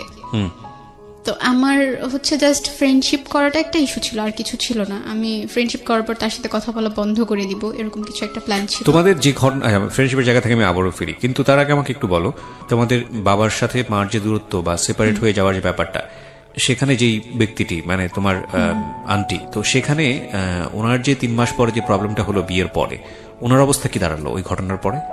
উনি তখন নানুর বাসাতেই থাকতো, আমাদের সাথেই থাকতো, কিন্তু আমি খালামণির সাথে কথা বলতাম না। কথা বলতে না তুমি? উনি ওই বাসাতে থাকতো কেন? ওনার শ্বশুর বাড়ি কি সমস্যা হচ্ছিল ওখানে? তো তখন ডিভোর্স হয়ে গেছে। ও ডিভোর্স হয়ে যায় তখন এই ঘটনার প্রেক্ষাপটে? ডিভোর্স হয়ে যায়। এই জায়গাটায় ছোট্ট একটা বিরতি দিতে চাই। It's a very complex story অবশ্যই, এবং যতটুকু পরিমাণ শুধু আপনাদেরকে বোঝানোর জন্য যাওয়া প্রয়োজন আমরা ততটুকুই যাচ্ছি। আমরা দেখানোর চেষ্টা করছি যে অর্থনৈতিকভাবে সাপোর্ট একটা ফ্যামিলির জন্য খুবই গুরুত্বপূর্ণ। সেটা করতে গিয়েও অনেক সময় কত বড় বড় স্যাক্রিফাইস করতে হয়। এই যে দেখুন, ওনার মা যে গেছে বিদেশে, কিসের জন্য গেছে? এই পরিবারের জন্য, সন্তানদের জন্য গেছে। তো সেই সন্তানরাই যদি একটা বেটার এনভায়রনমেন্ট না পায়, তাহলে গিয়ে কি লাভটা হলো? এটা একটা বিষয়। আরেকটা যেটা হচ্ছে যে বাবার এইখানে কতটুকু নিজেকে সতর্ক রাখা উচিত ছিল, সেটা একটা বিষয়। এবং দিন শেষে যে ছেলেটা বারবার বাইরে চলে যাচ্ছে এবং এই মেয়েটার ভবিষ্যৎ কোন দিকে যাচ্ছে, এটা অনেক গুরুত্বপূর্ণ বিষয়। আমরা শেষ পর্যন্ত শুনবো আশা করি, কারণ আমরা বিশ্বাস করি যে একটা গল্প হয়তো আপনার পরিবারের এরকম অনেক ফাটল আজকে বন্ধ করে দেবে। যেখানটায় আমি ছিলাম, এবার তুমি বলো যে ছেলেটার সঙ্গে তোমার যেটা হচ্ছিল। তো সে মেসেজ করতো, দেন আমি তাকে বললাম যে আমি তার সাথে ফ্রেন্ডশিপ করতে চাই। এটা করার পরে বললো ওকে ফাইন, প্রবলেম নাই। তো আমি যখন স্কুলে যেতাম, দেখা যাচ্ছে আগে তো তাকে আমরা ওভাবে কোনো কিছু বলতাম না। এখন যখন ফ্রেন্ডরা একসাথে হচ্ছি, কিছু একটা বলছি বা তাকে দেখে হাসছি, এই ব্যাপারগুলো সে বুঝতে পারতো। আর তখন সে ধরে নিছে যে হ্যাঁ, এই সার্কেলটার মধ্যে থেকে কেউ একজন হচ্ছে আমি। তো একদিন আমি বিকেলে গিয়ে তাকে কল দিলাম, তখন মাত্র 1 সপ্তাহের মতো তার সাথে আমার কথা হয়েছে। কল দেওয়ার পরে সে বলতেছে আমি তো আপনাকে চিনি। বললাম বলেন আমি কে? বলছে না আমি আপনাকে চিনি, কালকে স্কুলে যান তখন বলবো যে আপনি কে। আমরা যখন স্কুলে গেলাম, যেটা হতো যে ক্লাস শুরু হওয়ার আগ পর্যন্ত রুমের সামনে দাঁড়িয়ে দাঁড়িয়ে গল্প করতাম, আর আমাদের ক্লাসের সামনে দিয়ে তাদের ক্লাসে তাদের যেতে হতো। আর সে যখন ওখান দিয়ে যাচ্ছিল, হঠাৎ করে আমাদের দিকে খুব রাগী একটা ভঙ্গিতে তাকালো, মানে সে বুঝালো যে হ্যাঁ সে আমাকে চিনে। তা আমরা কিছু বলিনি, সবাই একরকম করেই হাসছি। এরপর আবার বাসে আসলাম, দেন আমি তাকে বললাম আপনি তো আমাকে খুঁজে বের করতে পারলেন না। তো এটা বলার পরে সে বলতেছে আচ্ছা ঠিক আছে, আমি তো খুঁজে বের করতে পারিনি, আমি ব্যর্থ। আপনি একটা কাজ করবেন, কালকে যখন স্কুলে যাবেন, স্কুলের মেইন গেটের সামনে ব্লু বল পেন হাতে দাঁড়ায় থাকবেন। তো স্কুলে যাওয়ার পরে আমি আমার ফ্রেন্ডদের সাথে ব্যাপারটা শেয়ার করি। তো হুট করে আমার একটা ফ্রেন্ড বলে ওঠে আমরা সবাই ব্লু বল পেন হাতে দাঁড়ায় থাকবো, সো দেখবো সে কিভাবে খুঁজে বের করতে পারে। স্কুল গেটে গেলাম, সেখানে সবাই একটা করে ব্লু বল পেন হাতে দাঁড়ায় আছি। তো সে আর তার সাথে তার একটা ফ্রেন্ড ছিল, দুজন এসে মানে হতভম্ব হয়ে যায়, সবার হাতে ব্লু বল পেন, কোনটা আসলে ওই মেয়েটা। তো এটা ভেবে তারা আর কি চলে যায়, একটু লজ্জাও পায় যে আসলে খুঁজে বের করতে পারেনি। তো চলে যাওয়ার পরে বাসায় গিয়ে সে আমাকে জিজ্ঞেস করে যে আপনি এবার আপনার পরিচয়টা দিতে পারেন। তো আমি আমার নাম বললাম, আমার ডাকনাম হচ্ছে মিম, বাসা আমাকে সবাই মিম ডাকে। বাসা কোথায় সেটাও জিজ্ঞেস করে, তো আমি নানু বাসার অ্যাড্রেসটা দিই। আসলে পরিচয় দিয়ে জানতে পারি সে আমার কাজিনের ফ্রেন্ড, তারা একসাথে স্কুলে পড়াশোনা করে আসছে আর খুব ভালো ফ্রেন্ড। এটা জানার পরে সে আমার কাজিনকে জিজ্ঞেস করে এই নামের কি তোদের ওখানে কোনো মেয়ে আছে? বললো হ্যাঁ আছে। তো সে যেটা করে আমার নানু বাসার কাছে এসে আমাকে একটা মেসেজ দেয় যে আপনি একটু বের হন। আমার নানু বাসার কাছেই নদী ছিল, আমাকে বললো নদীর ওখানে যেতে। আমি আমার একটা মামাতো বোনকে নিয়ে ওখানে যাই, আমার ওই বোনটার সাথে আমি সবকিছু শেয়ার করতাম। তো ওকে নিয়ে ওখানে যাওয়ার পরে আমি ভাবছি মেবি সামনের দিকে একটা রাস্তা আছে সেখান দিয়ে আসবে, তারা যে অলরেডি এসে পড়ছে এটা আমি জানতাম না। আমি দাঁড়ায় ছিলাম, সে আমার পেছনে দাঁড়ায় আমাকে ফোনে কল দিছে। তখন পর্যন্ত নানুর ফোনটা আমি ইউজ করি। তো ফোনে কল দেওয়ার পরে আমি কলটা কেটে সামনের দিকে তাকায় আছি, হ্যাঁ আসবে তো, ওই দিক থেকে আসবে। তো সে যখন আমাকে ডাক দিল পেছন থেকে, আমি ঘুরে দেখি আমি অবাক হয়ে গেছি। পরে ওখান থেকে চলে আসি, তার সাথে তখনও কোনো কথা বলিনি। চলে আসার পরে অনেকবার মেসেজ দিল আরেকবার চাওয়ার জন্য। তো আসলে আমি ভয় পেতাম খুব, আমার যে চাচাতো মামারা ছিল সে যদি দেখে ফেলে বা কেউ যদি দেখে এটা নিয়ে কিছু একটা হয়ে যাবে। এমনিতেই তো বাসায় এত ঝামেলা আমাকে নিয়ে, আমাকে তারা এখানে রাখতে চাচ্ছে না। আমি ভয় পেয়ে ওখান থেকে চলে আসার পরে মানে নানু আসলে আমাকে খাবার জন্য রাখছিল অনেকক্ষণ যাবত, আমি আসছিলাম না, ওখানে দাঁড়িয়েছিলাম। পরে চলে এসে খেতে বসছি, সে তো ননস্টপলি আমাকে মেসেজ দিয়েই যাচ্ছে আরেকবার যাওয়ার জন্য, আমি আর যাইনি। তো সেদিন রাতে কথা হলো, আমি অনেক রাত পর্যন্ত এফএম শুনতাম, সেদিনও শুনছিলাম। সে তখন থেকে আর কি খুব কেয়ার করা স্টার্ট করলো, লাইক এত রাত পর্যন্ত এফএম শোনা ভালো না, ঘুমিয়ে পড়েন, পরদিন আপনাকে ক্লাসে যেতে হবে, গিয়ে ক্লাসের মধ্যে ঘুমাবেন, টিচার তো বকা দিবে। এরপর 2 মাসের মতো ভালোই চলছিল। হঠাৎ করে সে যেটা করা স্টার্ট করে, আমি যদি তাকে মেসেজ না দেই বা আমি যদি তার সাথে কথা না বলি, কোনো অকেশনে যদি আমি তাকে উইশ না করি, সে খুব রেগে যায়। আচ্ছা, তখন 14 এপ্রিল চলে আসছে, পহেলা বৈশাখ। আমি পহেলা বৈশাখে তাকে মেসেজ করিনি, আমার মনে ছিল না। তো পরদিন সকালবেলা আমি উইশ করার পরে সে খুব রাউড বিহেভ করা স্টার্ট করলো যে কেন তাকে আমি উইশ করি নাই, আমি মেবি তাকে পছন্দ করছি না, সে যে আমার সাথে কথা বলে এটা এখন আমার কাছে বিরক্তিকর কারণ হয়ে দাঁড়াচ্ছে। আমি বললাম না, এমন কিছু তো না, আমি জাস্ট এমনিতে ভুলে গেছিলাম, এই জন্য আর উইশ করা হয়নি। সেটা নিয়ে সে অনেক রাগ দেখে আমার সাথে কথা বলা অফ করে দেয়। সো আমি ব্যাপারটা মেনে নিই, আচ্ছা ঠিক আছে, কথা না বলতেছে, আমার তো এমন আহামরি কিছু না যে তার সাথে আমার কথা বলতেই হবে। এবার যেটা সে করা স্টার্ট করলো, আমি যখন স্কুলে যেতাম, তার যত মেয়ে ফ্রেন্ড ছিল ক্লাসে, আমার সামনে এনে তাদের দিয়ে খুব কথা বলতো। লাইক আমরাও দাঁড়ায় আছি, তারাও দাঁড়ায় আছে, আমাদের সামনে খুব কথা বলতেছে, হাসাহাসি করতেছে। বা আমি যদি আমার অফ পিরিয়ড যখন থাকতো, তখন বাইরে যখন দাঁড়ায় থাকতাম, সে আমার সামনে দিয়ে যেত, তার কোনো একটা মেয়ে ফ্রেন্ডের হাত ধরে যেত। মানে সামহাউ এটা বুঝতে পারছেন যে আপনাকে নোটিস করছে কোনো না কোনো ভাবে। হ্যাঁ, নোটিস করছে, আর সে চাচ্ছে আমি একটু জেলাস ফিল করি। কিন্তু আমি এমনটা করিনি, আমার কাছে খারাপ লাগতো না। আমি যেটা করা স্টার্ট করলাম যে আমার ক্লাসে যত ছেলে ফ্রেন্ড ছিল তাদের সাথে আমি খুব একটা কখনোই কথা বলতাম না, বাট তখন থেকে কথা বলা স্টার্ট করলাম। তার ইন্টারমিডিয়েট ফার্স্ট ইয়ার ফাইনাল পরীক্ষা যখন চলে আসে, আমি যেই সিমটা, আমার একটা সিম ছিল, নানুর ফোন থেকে মেসেজ দিলে তো জেনে যাবে, বা কোনোভাবে যদি নানু জেনে যায় এই ভয়টাও পেতাম, এজন্য একটা সিম কার্ড নিয়েছিলাম। সেই সিম কার্ডটা আমি অফ করে দিই যখন সে আমার সাথে কথা বলা বন্ধ করে দেয়। এনিহাও সে আমার নানুর নাম্বারটা কালেক্ট করে, আমার নানুর ফোনে সে একটাই মেসেজ দেয়, জাস্ট আমাকে বলে ওই সিমটা ওপেন করতে। তো আমি ভাবলাম এতদিন পর মেসেজ দিল, ওকে সিমটা ওপেন করে দেখি। সিমটা ওপেন করার পর 200টা মেসেজ আসে, অনেক সরি লেখা, অনেক কিছু লেখা। তো আমি তখনও রিপ্লাই দেইনি। আমাদের গ্রুপ ক্লাসগুলো যে হতো সেগুলো তাদের কলেজ সেকশনেই হতো। তাদের ক্লাসগুলো শেষ হয়ে যাওয়ার পর আমরা ওখানে গিয়ে গ্রুপ ক্লাস করতাম। তো সেদিন তাদের প্র্যাকটিক্যাল পরীক্ষা ছিল কৃষি শিক্ষার, তারা ওখানে পরীক্ষা দিচ্ছে। আমরা যে রুমে গিয়ে ক্লাস করছি সেই রুমের বাইরে ব্যালকনিতে তারা বসে পরীক্ষা দিচ্ছে টিচারের কাছে। তো তার পরীক্ষা শেষ হওয়ার পরে সে একদম এমন একটা জায়গায় গিয়ে দাঁড়ালো যেখান থেকে ক্লাসের বাইরে থাকলেও আমাকে দেখা যায়। আমার কাছে খারাপ লাগছিল যে কেন আমাকে এভাবে দেখছে, কেন এভাবে নোটিস করছে। আমি ওখান থেকে সরে সামনে গিয়ে বসি। তো সেদিন ক্লাসটা কন্টিনিউ করার পরে আমি আমার ফ্রেন্ডগুলোর সাথে ডিসকাস করলাম যে সে তো আমাকে এতবার সরি বলেছে, তো আমি কি তাকে রিপ্লাই দিব কিনা। তো বলতেছে আচ্ছা দাও, বাসায় গিয়ে কথা বলো, গিয়ে দেখো কি বলতে চায়। তো আমি বাসায় গিয়ে তাকে মেসেজ দেই, দেওয়ার পরে আবার সবকিছু নর্মাল হয়। সে অনেকবার সরি বলার পরে আবার কথা বলা স্টার্ট করি। আমাদের ফোনে খুব কম কথা হতো, হয়তো 2 সপ্তাহে একবার ফোনে কথা হতো, বেশিরভাগ সময়টা মেসেজে কথা বলতাম। 2-3 দিন যাওয়ার পরে আমি একদিন বলি যে আমার প্রচন্ড মাথা ব্যথা করতেছে, এখন মেসেজ করতে পারবো না, আমার খারাপ লাগতেছে। সে তখন আমাকে একটা মেসেজ পাঠায় যে বাসা তো খুব কাছে, আমি কি আসবো, দেখে যাবো। বলছি না, আপনার আসার দরকার নেই, আপনি কেন আসবেন।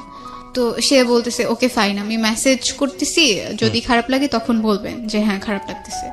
আর এর মাঝখানে সে আরেকটা টেক্সট করে যে আমি আপনার মাথায় হাত বুলাই দিয়ে আপনি ঘুমায় যান। তো ব্যাপারটা একটু আমার কাছে অন্যরকম লাগে, হঠাৎ করে এই কথাটা সে আমাকে কেন বলবে।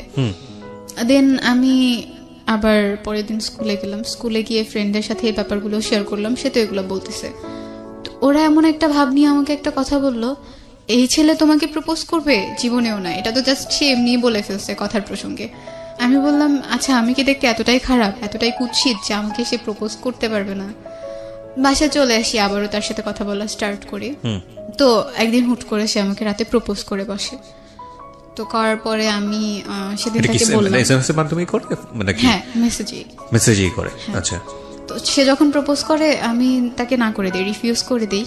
করার পরে সে বললো ওকে ফাইন, তুমি যদি সময় নিতে চাও সময় নিতে পারো, আমার কোনো প্রবলেম নেই, আর আমি জোর করছি না, আমার জোর করার দরকারও হবে না। তখন থেকে সে যেটা করলো, কলেজে আসা কমিয়ে দিল। সে চেষ্টা করছিল ট্রান্সফার হওয়ার অন্য কোনো কলেজে, সেটার জন্য অ্যাপ্লাই করেছে। তো আমার সাথেও তার খুব কম দেখা হতো। একদিন আমি একটা বিয়ের অনুষ্ঠানে গিয়েছিলাম, সো আমি একটা ব্ল্যাক কালারের ড্রেস পরা ছিলাম। তো সেদিন যখন আমি আসছি তার সাথে আমার রাস্তায় দেখা হয়, সেও একটা ব্ল্যাক কালারের ড্রেস পরা ছিল। দুদিন বাসায় আসার পরে মানে বলতেছে হ্যাঁ আজকে তো ম্যাচিং হয়ে গেছে ড্রেসেও। ম্যাচিং হয়ে গেছে এটা তো আহামরি কিছু হয় নাই, ম্যাচিং হলেই কি আর না হলেই কি। তো সে বলতেছিল যে হ্যাঁ আপনি মেবি আমার মেসেজে বিরক্ত হচ্ছেন, আমি আর মেসেজ করবো না। আমাকে ফাইন, মেসেজ করার দরকার নাই। তবুও করতো, হঠাৎ করে 2-1টা মেসেজ করতো, আবার করতে করতে কথাও হতো অনেকক্ষণ পর্যন্ত। এর মাঝখানে যেটা হয় যে কোনোভাবে আমার নানু বুঝতে পারে ব্যাপারটা যে না ও কিছু একটার মধ্যে আছে, মানে আপনি কিছু একটার মধ্যে ফল ইন হচ্ছেন। হ্যাঁ, নানু আমাকে একদিন জিজ্ঞেস করে তুমি কি কারোর সাথে কথা বলো? আমি আসলে এই প্রশ্নটার জন্য তখনও প্রস্তুত ছিলাম না। আমি বললাম না তো, আমি কারোর সাথে কথা বলি না, সবকিছু ঠিক আছে। তো যেটা হয় যে সে আমাকে একদিন রাতে বলল সে বাংলাদেশের বাইরে চলে যাওয়ার জন্য ট্রাই করতেছে, চলে যাবে, পড়াশোনা আর করবে না, এখানে স্টপ থাকবে। তো এটা বলার পরে আমার খারাপ লাগে যে কেন চলে যাবে, এখানেই থাকতো, পড়াশোনা করতো, কথা তো হচ্ছিলই, ফিল করতেছিলাম কিছু একটা হয়তো বা হচ্ছে। আর যেটা হতো আমার তো খুব একটা ফ্রেন্ড ছিল না, আমার সবসময় লোনলি ফিল হতো যে আমার সাথে কথা বলার মতো কেউ নাই, আমাকে কেয়ার করার মতো কেউ নাই, আমি কোথাও গেলে আমার সাথে ঘুরতে যাওয়ার মতো কেউ নাই। তো একদিন রাতে সে আমাকে বললো তার পাসপোর্ট হয়ে গেছে, এখন সে ভিসার জন্য অ্যাপ্লাই করবে, সে চলে যাবে। ছেলেটার নাম কি ছিল? ওকে আমি মুশি বলে ডাকতাম। ঠিক আছে, you can call here Mushi, no problem. হ্যাঁ, তো বিদেশ কেন যাচ্ছে? তার পড়তে ভালো লাগে না, এই জন্য সে চলে যাবে। ওকে। তো একদিন সে বললো যে সবকিছু ডান, এখন সে চলে যাবে, শুধু ডেটটা আসা বাকি। সেদিন রাতে অনেকক্ষণ পর্যন্ত কথা বলছি। তো সে আমাকে সেদিন একটা কথা বলছিল যে আজকের পরে হয়তো আর কখনো কথা হবে না, কারণ 2-1 দিনের মধ্যে তো আমি চলে যাবো, এই কয়েকদিন অনেক ব্যস্তও থাকবো, সারাদিন তো আর মেসেজ করা পসিবল না, যেহেতু আমরা ফোনে কথা বলি না। তো আমি মেনে নিলাম, আচ্ছা ফাইন। তো সেদিন রাতে অনেকক্ষণ পর্যন্ত কথা বলতে বলতে আমি তার প্রতি অনেক বেশি উইক হয়ে গেছিলাম, কথা না বলে থাকতে পারতাম না, কথা বলতেই হতো, সেটা মেসেজের থ্রুতেই হোক বা ফোনের থ্রুতেই হোক। তো ওই দিন রাতে আমি তাকে, সে আমাকে প্রপোজ করেছিল, সেটার অ্যান্সার দিয়ে দিই যে না I can't live without you, আমার লাগবেই আপনাকে, আমার আপনার সাথে কথা বলা লাগবেই, আমি থাকতে পারবো না এইভাবে। তো সে বললো আচ্ছা ঠিক আছে দেখি কি করা যায়। তো আমি তাকে খুব রিকোয়েস্ট করি বাংলাদেশের বাইরে না যাওয়ার জন্য। তো তাকে আমি যেতে না করার পরে সে বললো আচ্ছা আমি বাসায় কথা বলে দেখি, যেহেতু আমি সবার ছোট আর আমার বড় আমার বোনরা আছে, আমার দুলাভাইরা আছে, তাদের সাথে আমি কথা বলে দেন তোমাকে জানাবো। তো 2 দিন পরে সে বললো ওকে ফাইন, আমি যাচ্ছি না, আমি পড়াশোনাটা কন্টিনিউ করবো। তো এর মাঝখানে বাসায় প্রবলেম গুলো চলছিল, আব্বু টোটালি আমাদের সাথে যোগাযোগ করা অফ করে দিছে, খুবই রেয়ার তার সাথে আমার কথা হতো। ভাইয়ার কাছ থেকে জিজ্ঞেস করতাম সে কেমন আছে, ঠিক মতো খাচ্ছে কিনা।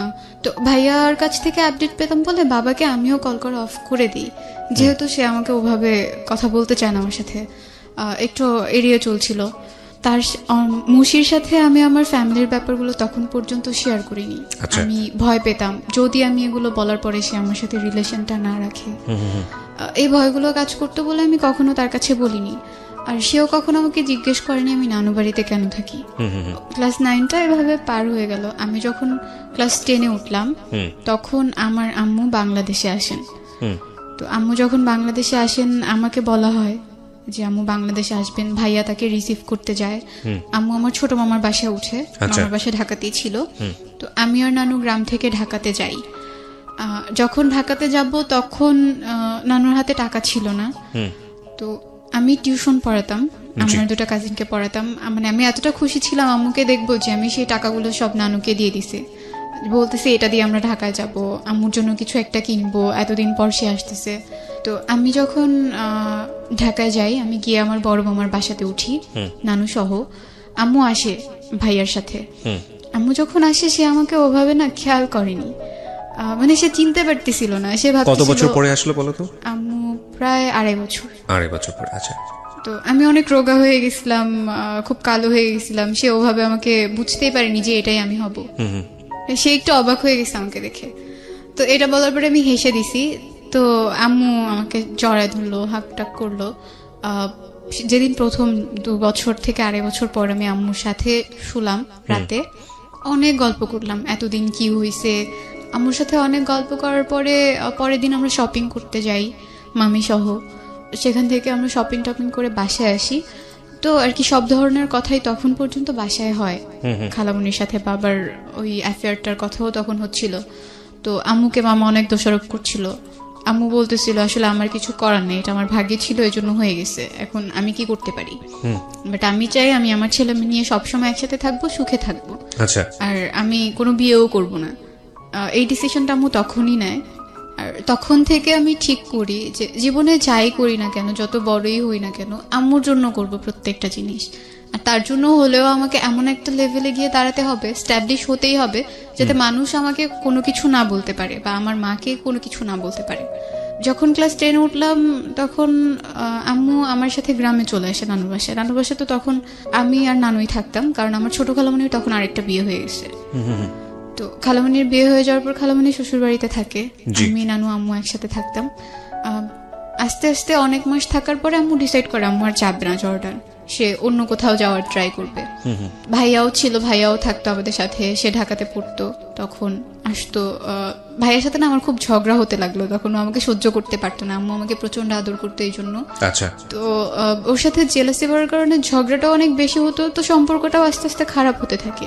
আমি ওর সাথে খুব একটা কথা বলতাম না, কারণ কথা বলতে গেলে সে রেগে যায়, আমার সাথে ঝগড়া করে। এরপর সাথেও আমার কন্টিনিউয়াসলি কথা হচ্ছে। কথা বলার প্রসঙ্গে আমি একদিন ওকে বলি যে আমার আম্মু তো আগে বাংলাদেশের বাইরে থাকতো, আম্মু এখন বাংলাদেশে এসেছে। তো বলছে আচ্ছা ঠিক আছে। এরপরে একদিন আম্মুকে দেখতে চাইলো। ওদের বাসার খুব কাছে আমার একটা নানু বাড়ি ছিল, আমি সেখানে বেড়াতে যাওয়ার পরে সেদিন প্রথম ও আম্মুকে দেখে। ওদিন ওভাবেই যায়। যাওয়ার পর একদিন আমার নানু কথা প্রসঙ্গে আম্মুকে বলে, মানে নানু কিভাবে যেন জেনে ফেলে যে আমার কারোর সাথে একটা সম্পর্ক চলছে। আমি ঘুমিয়েছিলাম, মাঝরাতে নানু কথাটা আম্মুকে বলেছে। আমার পুরোপুরি তখনও ঘুম আসেনি, আমি শুনছিলাম নানু কি বলে, কিন্তু আমি তখন কিছু বলিনি। আর নানু ভেবেছে আমি ঘুমিয়ে পড়েছি। ওর আচ্ছা, আমরা এখানে একটা আরিফা বল। তো নানু যখন কথাগুলো বলতেছে, আম্মু বলতেছে যে আপনি কিভাবে জানেন, আপনি কি দেখছেন নাকি, আপনি তো মানুষের কাছ থেকে শুনছেন। আমার মা চায় না আমি কারো কাছে ছোট হই, তার যদি আমাকে বকা দেওয়ার লাগে বা কিছু বলার লাগে সে আমাকে আলাদা বলবে, তাও কারো সামনে বলবে না। আম্মু বারবার বলতেছিল আপনার কাছে তো কোনো প্রমাণ নাই যে সে কারোর সাথে রিলেশনে আছে, বা আপনি তো দেখেন নাই, আপনি এগুলা কেন বলবেন। আর যেটা হয়েছে হয়েছে, ও যদি করেও থাকে আমি সেটা নিয়ে ওর সাথে কথা বলবো, আপনি এই ব্যাপারগুলো অ্যাটলিস্ট বাইরে কাউকে বলবেন না। তো পরদিন আম্মু হঠাৎ করে বিকেলে আমাকে একা ডেকে নিয়ে জিজ্ঞেস করে যে তুমি কি কারোর সাথে ফোনে কথা বলো। আমি আসলে দ্বিধায় পড়ে গেছিলাম, আমি আম্মুকে বলবো কি বলবো না, বা আদতেও বলা উচিত হবে কিনা। তখন আমার মাথার মধ্যে কাজ করলো এখন তো সবকিছু বলতেই আম্মু, তার সাথে আমার ফ্রেন্ডলি হওয়া উচিত, ফ্র্যাঙ্কলি তাকে সবকিছু বলা উচিত। আমি তখন আম্মুকে বললাম যে হ্যাঁ মা এটা সত্যি। তো আমাকে তখন নাম জিজ্ঞেস করলো, নাম বললাম, বাসা কোথায় সেটা জিজ্ঞেস করলো, ওইটাও বললাম, কি করে তা জিজ্ঞেস করলো সেটাও বললাম।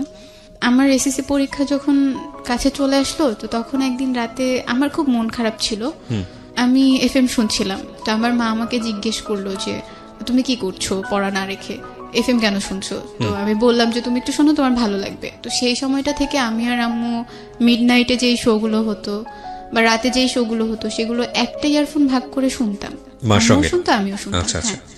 আম্মুর এটা একটা নেশার মতো হয়ে যায়, সে প্রতিদিন শুনতো, আমাকে শুনতে নিতে না। আমি যখন শুনতে যেতাম তখন বলতো যাও গিয়ে পড়তে বসো, তোমার শোনা লাগবে না, তুমি বাচ্চা মানুষ সেগুলো শুনে কি করবা। আমি পড়তে বসতাম, আবার লুকিয়ে লুকিয়ে নানুর ফোন থেকেও শুনতাম। আম্মু একটা কাজ করলো, আমাকে নানুর ফোন ধরতে একদম নিষেধ করে দিল।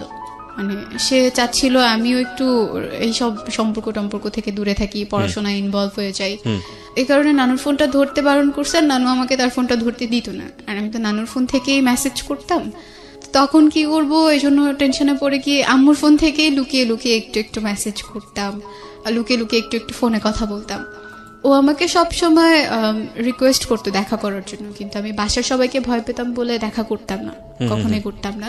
যতটুকু দেখা হতো, আমি যদি স্কুলে যেতাম কখনো সামনে পড়ে গেলে দেখা হতো, এছাড়া দেখা হতো না। একদিন তার একটা ফ্রেন্ডের মাধ্যমে আমাকে একটা গিফট দেয়, তো সেটা আমি যখন বাসায় নিয়ে এসে আলমারিতে রেখে দিছি, আম্মু যখন আলমারিটা খুলছে সেটা সে দেখে ফেলছে। তো তার কথা হচ্ছে আমি তো তোমাকে টাকা দিই নাই, তুমি এটা কোত্থেকে পাইছো, আমাকে বারবার জিজ্ঞেস করতেছিল এটা কে দিল। আমি তখন আম্মুকে বললাম, বলার পরে বলতেছে ওকে ফাইন, গিফট নিয়ে আসছো ভালো কথা, এটা তো এখন রিটার্ন করতে পারবো না, করলেও হয়তো সে এটা নিবে না, এরপর থেকে তুমি কখনো তার কাছ থেকে কোনো গিফট আনবে না, কোনো কিচ্ছু আনবে না, আমি যদি দেখি তুমি আনছো তো তোমাকে মাইর দিব। তো আমি বললাম আচ্ছা ঠিক আছে আনবো না। আমার মা আমাকে একটা কথা বলছিল ওই দিন, যে এমন কিছু করো না যাতে সেও খারাপ থাকে তুমিও খারাপ থাকো, বা আমার মতোই তোমার সাথে কিছু একটা ঘটে। তখন থেকে না এই ব্যাপারগুলো আমাকে খুব টাচ করা স্টার্ট করলো। আমার মনে হতে থাকলো, হ্যাঁ আমার যদি বিয়ে হয়, বিয়ের পরে যদি আম্মুর মতো কিছু একটা আমার সাথে ঘটে, আমারও যদি সেপারেশন হয়ে যায় বা ডিভোর্স হয়ে যায়, এই ব্যাপারগুলো খুব বেশি টাচ করতো আমাকে। তবুও রিলেশনশিপটা আমি কন্টিনিউ করছিলাম। পরীক্ষার একদম আগ দিয়ে আমি আমার বয়ফ্রেন্ডের সাথে ব্যাপারগুলো শেয়ার করি, আমার ফ্যামিলিতে যা যা ঘটছে সবকিছু বলি, এক্সেপ্ট আব্বুর সাথে খালামুনির এফেয়ারটা বাদ দিই।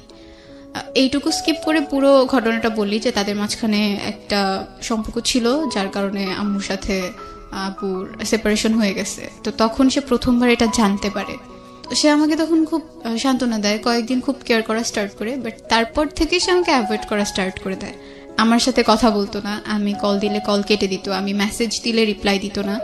তো আমার পরীক্ষা চলে আসছে বিধায় আমিও এগুলোকে একটু সাইডে রেখে দিলাম, আমি আমার মতো করে পড়াশোনা করতে লাগলাম। পরীক্ষা দেওয়ার পরে 14 ফেব্রুয়ারিতে ভ্যালেন্টাইন্স ডে ছিল, সেদিন সে আমাকে একটা মেসেজ দিল। এই পরীক্ষা চলাকালীন তার সাথে আমার কোনো কথা হয়নি।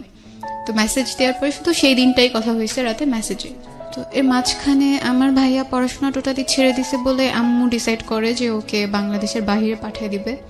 আমার আঙ্কেল থাকে মালয়েশিয়া, তো তার সাথে কথা বলে ভাইয়াকে মালয়েশিয়া পাঠিয়ে দেওয়া হয়। তখন আমার পরীক্ষা চলছে, আমার একটু মন খারাপও ছিল ভাইয়া চলে গেছে।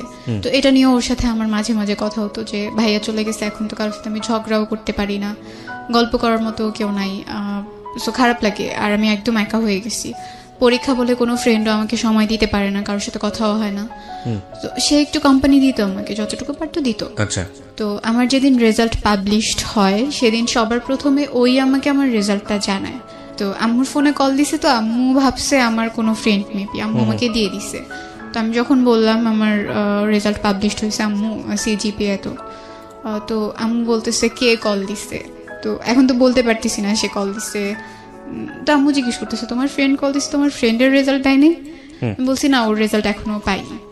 তো রেজাল্ট পাবলিশড হওয়ার পরে ডিসাইড করতেছিল সবাই আমাকে কোথায় রাখবে, কোথায় ভর্তি করবে। আমার ইচ্ছে ছিল ঢাকায় ব্যাক করার, ঢাকাতেই পড়ার, বাট আম্মু চাচ্ছিল না, কারণ থাকা খাওয়ার একটা প্রবলেম হবে, আর সে মেয়েদের কোনো হোস্টেলেও আমাকে রাখবে না। মানে গ্রামের মানুষের একটা ধারণা হচ্ছে হোস্টেলে থাকা মানেই মেয়েরা খারাপ হয়ে যায়। শরীয়তপুরে একটা মহিলা কলেজ আছে, সেখানে আমাকে ভর্তি করা হয় আমার একদম অনিচ্ছার বাইরে, আম্মু সবকিছু করে। ওখানে আমি যখন ভর্তি হই, বাসা থেকে কলেজে যেতে প্রায় 1 ঘন্টা লাগতো, বাট অনেকটা জার্নি করতে হতো। সো আম্মু চাচ্ছিল না যে আমি বাসায় থাকি, আর মামারাও অনেক কিছু বলতো, মামুনি অনেক কিছু বলতো, আমার বড় মামি যে, এজন্য কেউ চাচ্ছিল না যে আমি বাসায় থেকে পড়ি। আমাদের কলেজের একটা হোস্টেল আছে, তো আম্মু আমাদের যে হোস্টেল সুপার ছিল তার সাথে কথা বলে আমাকে ওখানে ভর্তি করে দেয়। আমি প্রথম 1 মাস বাসা থেকে কলেজটা কন্টিনিউ করি, এরপরে হোস্টেলে উঠে যাই।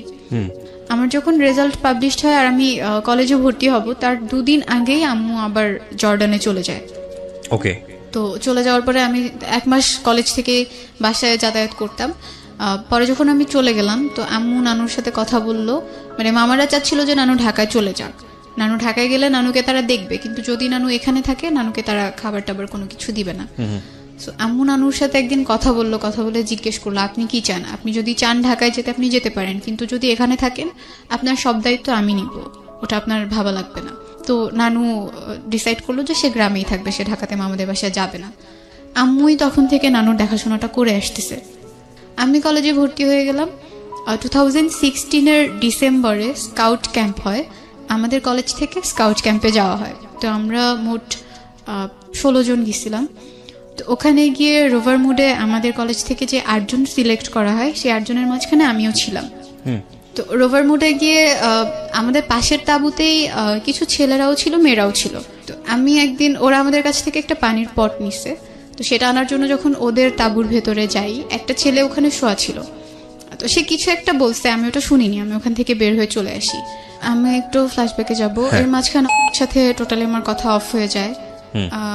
আমরা কোরবানির ঈদের পরে একবার দেখা করছিলাম, তো যেদিন দেখা করি সেদিন আমরা বাইরে দেখা করি, সেটাই তার সাথে আমার বাইরে প্রথমবার দেখা। তো দেখা করার পরে ভালোই ছিল দিনটা, আমরা ফুচকা খেয়েছি, ঘুরেছি। এরপরে যখন আমি বাসায় আসলাম, সেদিনও সে আমার সাথে কথা বলছে। এরপরে সে আমার সাথে একদম টোটালি কথা বলা অফ করে দিছে। আমি তাকে 1000বারও ফোন দিছি, সে কখনো আমার কল আর পিক করে নাই, আমার সাথে টোটালি কোনো যোগাযোগ করে নাই। আমি যখন হোস্টেলে চলে গেছি তখনও সে আমার সাথে আর যোগাযোগ করে নাই।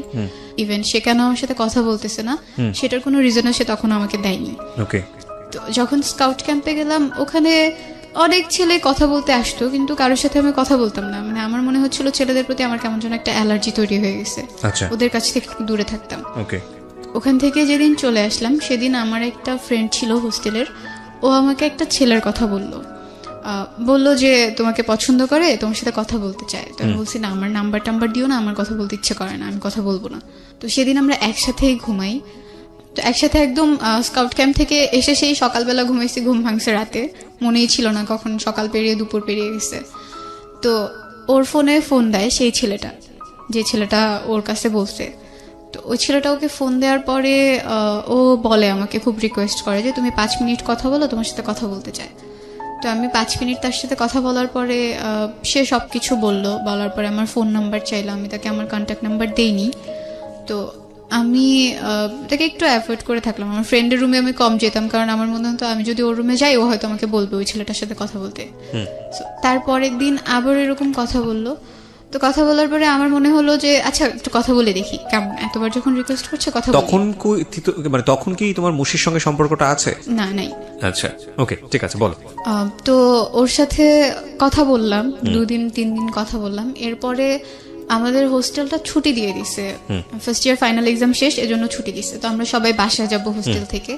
তো যেদিন আমি বাসায় যাব, আমার ফ্রেন্ড যে ওই ছেলেটাকে বলে রাখছে যে তুমি আসবা, ওর সাথে তোমাকে দেখা করাই দিব, এটা আমি জানতাম না। আর ওই ছেলেটাকে সেটাও আমি জানতাম না, আমাদের পাশের তাঁবুতেই নাকি ছিল, আমি তখনও তাকে দেখিনি। পরে আমরা যখন বাসায় যাব তখন আমার ফ্রেন্ড ওকে ফোন দিয়ে আসতে বলে, ওর সাথে ওর 2টা ফ্রেন্ডও আসে। সেদিন আমি ওকে প্রথম দেখি, মানে আমার মনে হয়নি যে স্কাউট ক্যাম্পে যে 5 দিন ছিলাম এই 5 দিন আমি তাকে একবারও দেখেছি। আমার একবারের জন্য মনে হয়নি, কেমন যেন অপরিচিত মনে হচ্ছিল। তো আমরা তখন ডিসাইড করলাম বাসায় যাওয়ার আগে আমরা ঘুরতে যাব। তো শরীয়তপুরে একটা পার্ক আছে নড়িয়াতে, সেই পার্কে গেলাম, সবাই ঘুরলাম, অনেক ছবি তুললাম। তো সেখান থেকে বাসায় চলে আসলাম, বাসায় এসে আমার ফোন থেকে কথা বললাম। তো কথা বলার পরে সে তো অনেক আগে প্রপোজ করে ফেলেছিল, বাট আমি তখন তাকে কিছু বলিনি। আমার ইচ্ছে ছিল এমনিতে কয়েকদিন কথা বলবো, এরপরে কথা বলা অফ করে দিব, আমার কোনো রিলেশনশিপে যাওয়ার ইচ্ছে ছিল না। তো হোস্টেল থেকে আবার যখন ব্যাক করলাম, আমি তখন শুধু একটা এয়ারটেল সিম কার্ড ইউজ করতাম, তার ছিল জিপি। তো কল রেট বেশি জিপিতে, তো সে আমাকে বললো একটা জিপি সিম কিনে নিতে। আমি আমার খালামুনিকে দিয়ে একটা জিপি সিম রেজিস্ট্রেশন করে কিনে নিলাম। তো আবার যখন হোস্টেলে ব্যাক করলাম তখন জিপি সিম থেকে কথা হতো। একদিন রাতে আমি তাকে সবকিছু শেয়ার করব ভাবলাম, কারণ আমার মনে হচ্ছিল মুশির সাথে আমার ব্রেকআপটা হয়তো আমার ফ্যামিলি পারসেপশনের কারণেই হয়েছে। তো এই জন্য আমি চাইলাম এবার যদি আমি কোনো রিলেশনশিপে যাই, এইগুলোর জন্য যেন কোনো প্রবলেম আমাকে ফেস করতে না হয়। যদি সে সবকিছু মেনে রিলেশনটা কন্টিনিউ করতে চায় করবে, আর যদি সে না চায় এখন থেকেই বাদ দিয়ে দিব কথা বলবো না। তো আমার আগে যে রিলেশন ছিল সেটা বলেছি, এখনো যে তার সাথে আমার ফাইনালি ব্রেকআপ হয়নি এটাও বলেছি, আর আমার বাবা মার যে ব্যাপারগুলো ছিল সেগুলোও বলেছি। আমি নানু বাড়িতে থাকি, হোস্টেল থেকে যখন আমি বাসায় যাই আমি নানু বাড়িতেই যাই, এগুলোও তার কাছে বলেছি। মানে তুমি তোমার ব্যাকগ্রাউন্ড, বাবা মার বিষয় সমস্ত কিছু তাকে বলে নিয়েছো? সমস্ত কিছু বলেছি। আচ্ছা, এজন্যই বলেছি কারণ পরে এটা কি মুশি জানতো তোমার এই বিষয়গুলো? হ্যাঁ, কারণ সে তো তোমার কাজিনের এক ফ্রেন্ডই হয়, ক্লোজ ফ্রেন্ডই হয়। ওকে, হ্যাঁ। তো ওকে বলার পরে ও বললো ওকে ফাইন, আমার এগুলো নিয়ে কোনো প্রবলেম নাই, আর আমি আমার বাসায় কখনো এগুলো জানতেও দিব না, ওইভাবে সবকিছু প্রেজেন্ট করবো যাতে তারাও এই ব্যাপারগুলো না জানতে পারে। তো আমি মেনে নিলাম ওকে ফাইন। তো কথা বলতাম, আমি যেটা করতাম যে মুশির সাথে যখন রিলেশন ছিল আমি ফোনে কথা বলতাম না, ও চাইতো ফোনে কথা বলতে, আমি কখনো বলতাম না, বা ওর সাথে আমি দেখা করতাম না। আর এবার যেটা করা স্টার্ট করলাম যে আমি ফোনে কথা বলতাম, যতটুকু পারতাম ফোনে কথা বলতাম। আমি যখন বাসায় যেতাম, বাসায় তো একাই যেতাম, যাওয়ার সময় তার সাথে আমি দেখা করে তারপরে বাসায় যেতাম, যাতে ও কখনো এই জিনিসগুলোর জন্য আমাকে না বলতে পারে যে না তুমি তোমার সাথে ফোনে কথা বলো না, দেখা করো না। আমি চাইনি এই জিনিসগুলোর কারণে এই রিলেশনটাও নষ্ট হয়ে যায়। সবকিছু ভালোই চলছিল। তো আমার একটা রুমমেট আপু ছিল, সে আমাকে মানে ও খুব বেশি ফোন দিত বলে আমার রুমমেট আপু একদিন আমাকে বললো জাস্ট 6 মাস যেতে দাও, এই জিনিসগুলো আর থাকবে না এরকম, প্রথম তো এই জন্য এত ভালো লাগতেছে। তো আমি ওকে বলি কথাটা যে আপু তো এরকম কিছু একটা বলতেছে, এটা কি সত্যি নাকি 6 মাস গেলে এরকম সবকিছু চেঞ্জ হয়ে যাবে? সে খুব বলতো না না চেঞ্জ কেন হবে। তো তার বাসা থেকে সে সবসময় খুব প্রেসারে থাকতো, খুব কনজারভেটিভ একটা ফ্যামিলি ছিল। মাগরিবের আজানের পরে সে কখনোই বাইরে থাকতে পারতো না। কিসে পড়তো ছেলেটা? ডিপ্লোমায় পড়তো। তখন ওকে, তোমাদের দুজনের দেখা সাক্ষাৎ হয়েছে, কথাবার্তা হয়েছে। তুমি কি তোমার পাস্টটা বলেছো যে তোমার লাইফে আরেকজন ছেলে ছিল? ওটা বলেছো। তার লাইফের পাস্টটা তুমি জানতে? জানতাম, তার কোনো গার্লফ্রেন্ড ছিল না বা কোনো রিলেশন, তুমি ফার্স্ট তার জীবনে। ওকে, ইটস আ মেন্টাল কমপ্লেক্স একটা সিচুয়েশন। তখন তোমার মা জর্ডানে, বাবার সঙ্গে যোগাযোগ নেই তোমার, ভাইও তোমার সঙ্গে থাকে না? ভাইয়া মালয়েশিয়াতে থাকে। ওকে, তো তোমার তো তুমি বয়ঃসন্ধিকাল পার করছিলে, এখন তো তুমি বুঝো, ইনফ্যাক্ট তুমি এখনো কিছুটা আছে, কারণ মাত্র 17.5 বছর বয়স। এই সময়টাতে মানুষের ব্যক্তিত্বর একটা অনেক বড় পরিবর্তন আসে, শারীরিক পরিবর্তন আসে। এই বিষয়গুলো নিয়ে তুমি কার সঙ্গে শেয়ার করতে? মানে থাকে না যে পরিবারের সবচেয়ে কাছের মানুষের সঙ্গে মনের বিষয়গুলো শেয়ার করা বা অন্যান্য সাপোর্ট গুলো পাওয়া, এগুলো কি তোমার নানুর সঙ্গে তুমি শেয়ার করতে? না না, নানুর সাথে খুব একটা শেয়ার করতাম না। আমার ছোটবেলায় তো আম্মুকে আম্মুই বলে ডাকতাম, আমার সেজু খালামুনি যিনি ছিল তাকে আমি মা বলে ডাকতাম। আচ্ছা, তো খালামুনি এখন পর্যন্ত আম্মুর পরে সবচেয়ে বেশি আপন, মানে তোমাকে সামহাউ সে সাপোর্টটা দিয়েছে সব সময়। ইউ আর লাকি এনাফ যে তুমি ফ্যামিলির কোনো একজন মেম্বারের কাছ থেকে সাপোর্ট গুলো পেয়েছো। আমি প্রশ্নটা এই কারণেই করেছি যে অনেক মেয়ের ভাগ্যেই সেটা বাংলাদেশে জোটে না, এটা এই পারিবারিক কমপ্লেক্সিটির কারণে। হ্যাঁ আরিফ, বলো তারপর। তো ওর সাথে দেখা তো হতোই মাঝে মধ্যে। তো সে একদিন আমাকে বললো যে তার সাথে দূরে ঘুরতে যেতে হবে। ওর নাম কি তুমি বলতে চাচ্ছ না? ওর নামটা বলা যায়। হ্যাঁ, কি নাম ছিল? ফরহাদ। ফরহাদ, হ্যাঁ। ওদের বাসা ছিল মাদারীপুরে, বাট সে ডিপ্লোমাতে পড়তো বলে অন্য জেলায় তো পড়তে হয়, এজন্য শরীয়তপুরে পড়তো। আচ্ছা, তাদের কলেজ থেকে আমাদের কলেজটা খুব কাছে ছিল, তো ওখানেও ঘোরার বেশ কয়েকটা জায়গা ছিল। আমি বললাম ওখানে তো আমরা যেতে পারি, আমার হোস্টেল থেকে কাছে। তো বললো না, আমরা যে পার্কে প্রথমবার দেখা করেছিলাম সেই পার্কেই যাওয়া লাগবে। তো ওইভাবে আসলে আর হয়ে ওঠেনি। এটা নিয়ে সে কয়েকদিন আমার সাথে খুব রাগ ছিল, কথা বলেনি। একদিন মুশি আমাকে ফেসবুকে মেসেজ দেয়, মানে এই সম্পর্ক চলাকালীন সময়ে? না না, সম্পর্ক তখনও নাই, ফরহাদের সাথে সম্পর্ক তখন। এক্স্যাক্টলি, আমি সেটাই বলছি যে সেকেন্ড রিলেশনশিপে তুমি তখন ফরহাদের সাথে সম্পর্ক। হ্যাঁ, বলো। আমার ফেসবুক আইডির পাসওয়ার্ডটা ফরহাদের কাছে ছিল, মেসেজটা আমি সিন করার আগে ফরহাদ সিন করে। তো ও জানতো মুশির ব্যাপারে, সবকিছু জানতো, বাসা কোথায়, নাম কি, সবই জানতো মোটামুটি, শুধু ছবিটা দেখেনি। দেখে সে বুঝতে পারে যে এটাই সেই ছেলে।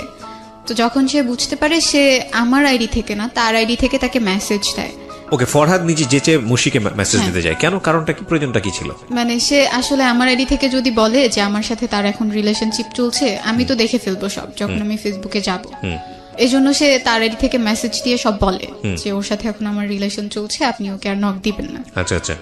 তো এগুলো আমাকে মুশি পরে বলে, আমার একটা ফ্রেন্ডের মাধ্যমে আর কি আমি জানি যে হ্যাঁ এরকম এরকম কিছু একটা হয়েছে। তো আমার খুব রাগ লাগে ফরহাদের উপর, যে কেন এটা ওকে বলার কি দরকার ছিল, ওর সাথে যেচে কথা বলার কি দরকার ছিল, না বললেও তো পারতো, এটাকে এড়িয়ে গেলেও পারতো। সে সব সময় যেচে ওকে নক দিত, কি করে, কোথায় আছে, কি করতেছে, আমাকে আর নক দিচ্ছে কিনা, আমার ফোনে কথা বলতেছি কিনা, এগুলো সবকিছু সে চেক করতো। তো আমার জিপি নাম্বারটাও ছিল মুশির কাছে, সেজন্য সে করলো আমাকে সিমটাই চেঞ্জ করে ফেলতে বললো। তো আমি আমার সিম কার্ডটা চেঞ্জ করে ফেলছি তার জন্যই আবার। এরপরে আবার সবকিছু ঠিকঠাক চলতেছে।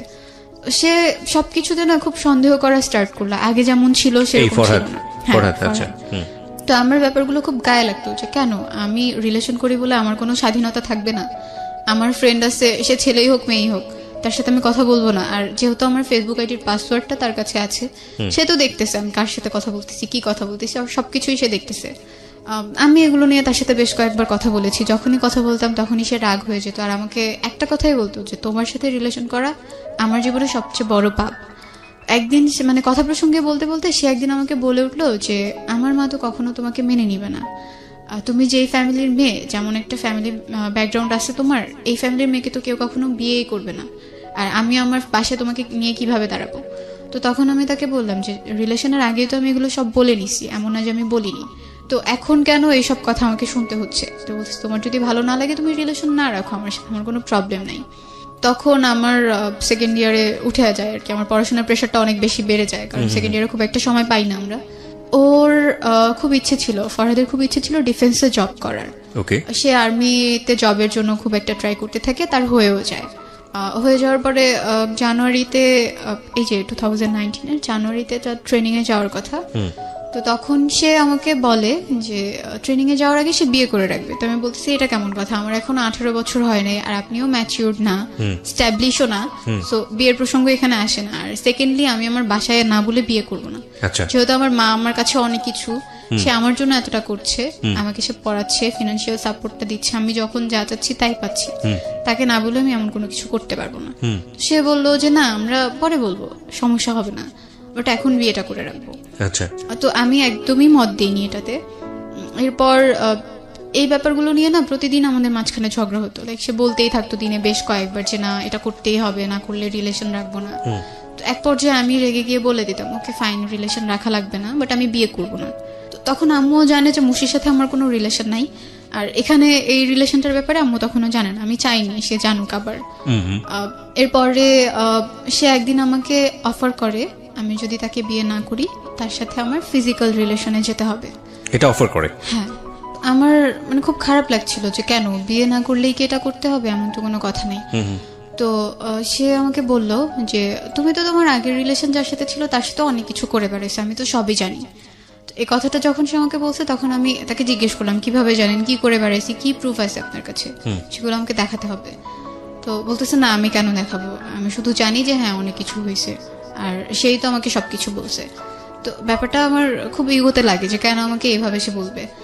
আমি তখন মুশির সাথে কথা বলি এই ব্যাপারটা নিয়ে, আর ওকে তখন আমি প্রথমবার বলি এই রিলেশনটার ব্যাপারে, এর আগে আমি নিজে কখনো ওকে গিয়ে বলিনি। অনেকদিন পরে এইসব ব্যাপার নিয়ে কথা বলাতে ও খুব একটা ইন্টারেস্ট দেখাচ্ছিল না এই ব্যাপারগুলো নিয়ে কথা বলাতে, যেহেতু তার সাথে আমার অনেকদিন পর কথা হচ্ছে। তো ওকে জিজ্ঞেস করার পরে ও জাস্ট বললো যে না তার সাথে আমার কথা হয়নি, একদিন জাস্ট আমাকে বলছে তোমার সাথে তার রিলেশন চলতেছে, এইটুকু। এরপরে আমি তাকে ব্লক করে দিছি, এছাড়া তার সাথে আমার কোনো কথাই হয়নি। তো পরে বুঝতে পারলাম যে ফরহাদ এগুলো বানিয়ে বানিয়ে বলছে। আচ্ছা। এরপর আমি যখন ঢাকায় বেড়াতে আসি, ফরহাদও আসে ঢাকায় বেড়াতে, আসার পর 1 ঘন্টা সে আমাকে এই জিনিসটার জন্য ফোর্স করতে থাকে, না তোমাকে এটা করতেই হবে যদি তুমি বিয়ে না করো। তো এর মাঝখানে আমার ইন্টারমিডিয়েট পরীক্ষাও চলে আসে, পরীক্ষাটা আমি দেই, আল্লাহর রহমতে পরীক্ষাটা আমার ভালো হয়েছে। তো পরীক্ষা ভালো হওয়ার পরে আমি অ্যাডমিশন টেস্টের জন্য ঢাকায় আসি।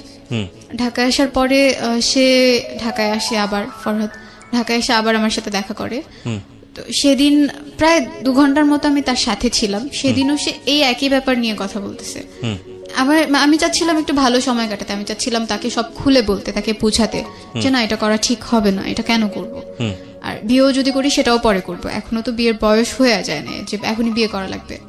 এটা বলার পরে সে খুব রাগ করে আমার সাথে, আর আমার সামনে তার ফোনের যে সিম কার্ডটা ছিল সেই সিম কার্ডটা ভেঙে ফেলার পর আমাকে বলে আজকের পর থেকে আমি তোমার সাথে কখনো কথা বলবো না। বললাম ওকে ফাইন, কথা বলা লাগবে না। তার আরো একটা সিম কার্ড ছিল, সেটা দিয়ে আবার আমাকে নক দেয়, আবার অনেক বুঝায়, কিন্তু আমি এই জিনিসগুলো বারবার অ্যাভয়েড করছিলাম। তো আমি তাকে বললাম যে সামনে তো আমার অ্যাডমিশন টেস্ট, এগুলো নিয়ে আমি কোনো প্রেশারের মধ্যে থাকতে চাই না। রোজার ঈদের মধ্যে আমি আবার গ্রামে আসি নানু বাসায় বেড়াতে। নানু বাসায় থাকি 2 দিনের মতো, 2 দিন পরে আমি ঢাকায় যাই, গিয়ে আমি আমার একটা ভাইয়ার বাসায় বেড়াতে চাই ঢাকায়। ভাইয়ার বাসায় যখন যাই আমার প্রচন্ড রকমের জ্বর চলে আসে, প্রচন্ড কাশি আসতো, কাশির সাথে রক্তও পড়তো। তো সবাই ভাবছিল যক্ষা হয়েছে হয়তো। তো এটার জন্য হসপিটালে যাওয়া লাগতো আমার প্রায় প্রতিদিন, কফ পরীক্ষা করা লাগতো, ব্লাড টেস্ট করা লাগতো। একদিন কফ পরীক্ষা করার পর সেটা রিপোর্ট দেয়, তো বলে যে আবারও কফ পরীক্ষা করা লাগবে। আমি কফ পরীক্ষা আবারও করতে যাই, যাওয়ার পরে সেদিন রিপোর্ট নিয়ে জাস্ট গাড়িতে উঠছি, এখন বাসায় যাব। বাসায় যখন যাওয়ার জন্য গাড়িতে উঠলাম, হুট করে আম্মু আমাকে কল দেওয়ার পরে আম্মু আমাকে বলতেছে তুমি কই। আমি বললাম যে হ্যাঁ আমি এখন হসপিটাল থেকে বাসায় যাচ্ছি। তো আম্মু বলল যে তোমাকে একটা কথা বলবো, তুমি একটু সাইডে গিয়ে আমাকে কল দাও। তো গাড়িতে ছিলাম এর জন্য সাইডে যেতে পারিনি, গাড়ি থেকে নেমে আমি আম্মুকে কল দিলাম। কল দেওয়ার পর আমাকে বলতেছে তোমার বাবা আজকে মারা গেছে। হ্যাঁ, আমাকে আম্মু তখন বলে যে তোমার বাবা আজকে মারা গেছে। তো তার ভেতরে কথাটা বলার মধ্যে না ওরকম কোনো ফিলিংস ছিল না যে সে কান্না করতেছে, সে ইমোশনাল হয়ে গেছে, এমন কোনো কিছু ছিল না। হুট করে যখন এটা শুনলাম, এর মাঝখানে বাবার সাথে তো আমার কোনো যোগাযোগ ছিল না, আমি জানতামও না যে সে কোথায় আছে, কার সাথে আছে। আম্মু মাঝে মধ্যে নাকি কল দিত, আম্মুর সাথে মাঝে মধ্যে কথা হতো। আম্মুকে বললাম যে আচ্ছা ঠিক আছে আমি তোমার সাথে পরে কথা বলি, এটা বলে আমি বাসায় চলে আসলাম, ভাইয়াদের বাসায়। তো এর মাঝখানে সবাই জেনে গেছে ব্যাপারটা, সবাইকে বলা হয়েছে। তখন পর্যন্ত না আমার খারাপ লাগতেছিল না, আমার কেন জানি মনে হইতেছিল যে বাবা মনে হয় মরে গেছে, ভালোই হয়েছে। এখন হয়তো বা তাকে কেউ বলবে না যে সে তো খারাপ ছিল, এখন হয়তো বা কেউ তার উপর ভাগ বসাতে আসবে না। বা আমার আম্মুকে আর কোনো কথা শুনতে হবে না। আমি মনে মনে খুশি হয়েছি যে হ্যাঁ মরে গেছে তো ভালো হয়েছে। এখন তো আমি বলতে পারবো সবাইকে যে আমার বাবা মারা গেছে। এখন আমাকে এই কথাটা বলতে হবে না যে আমার বাবা মা সেপারেট, তারা আলাদা থাকে। The line is very very important for everybody যারা ফ্যামিলিতে আছেন।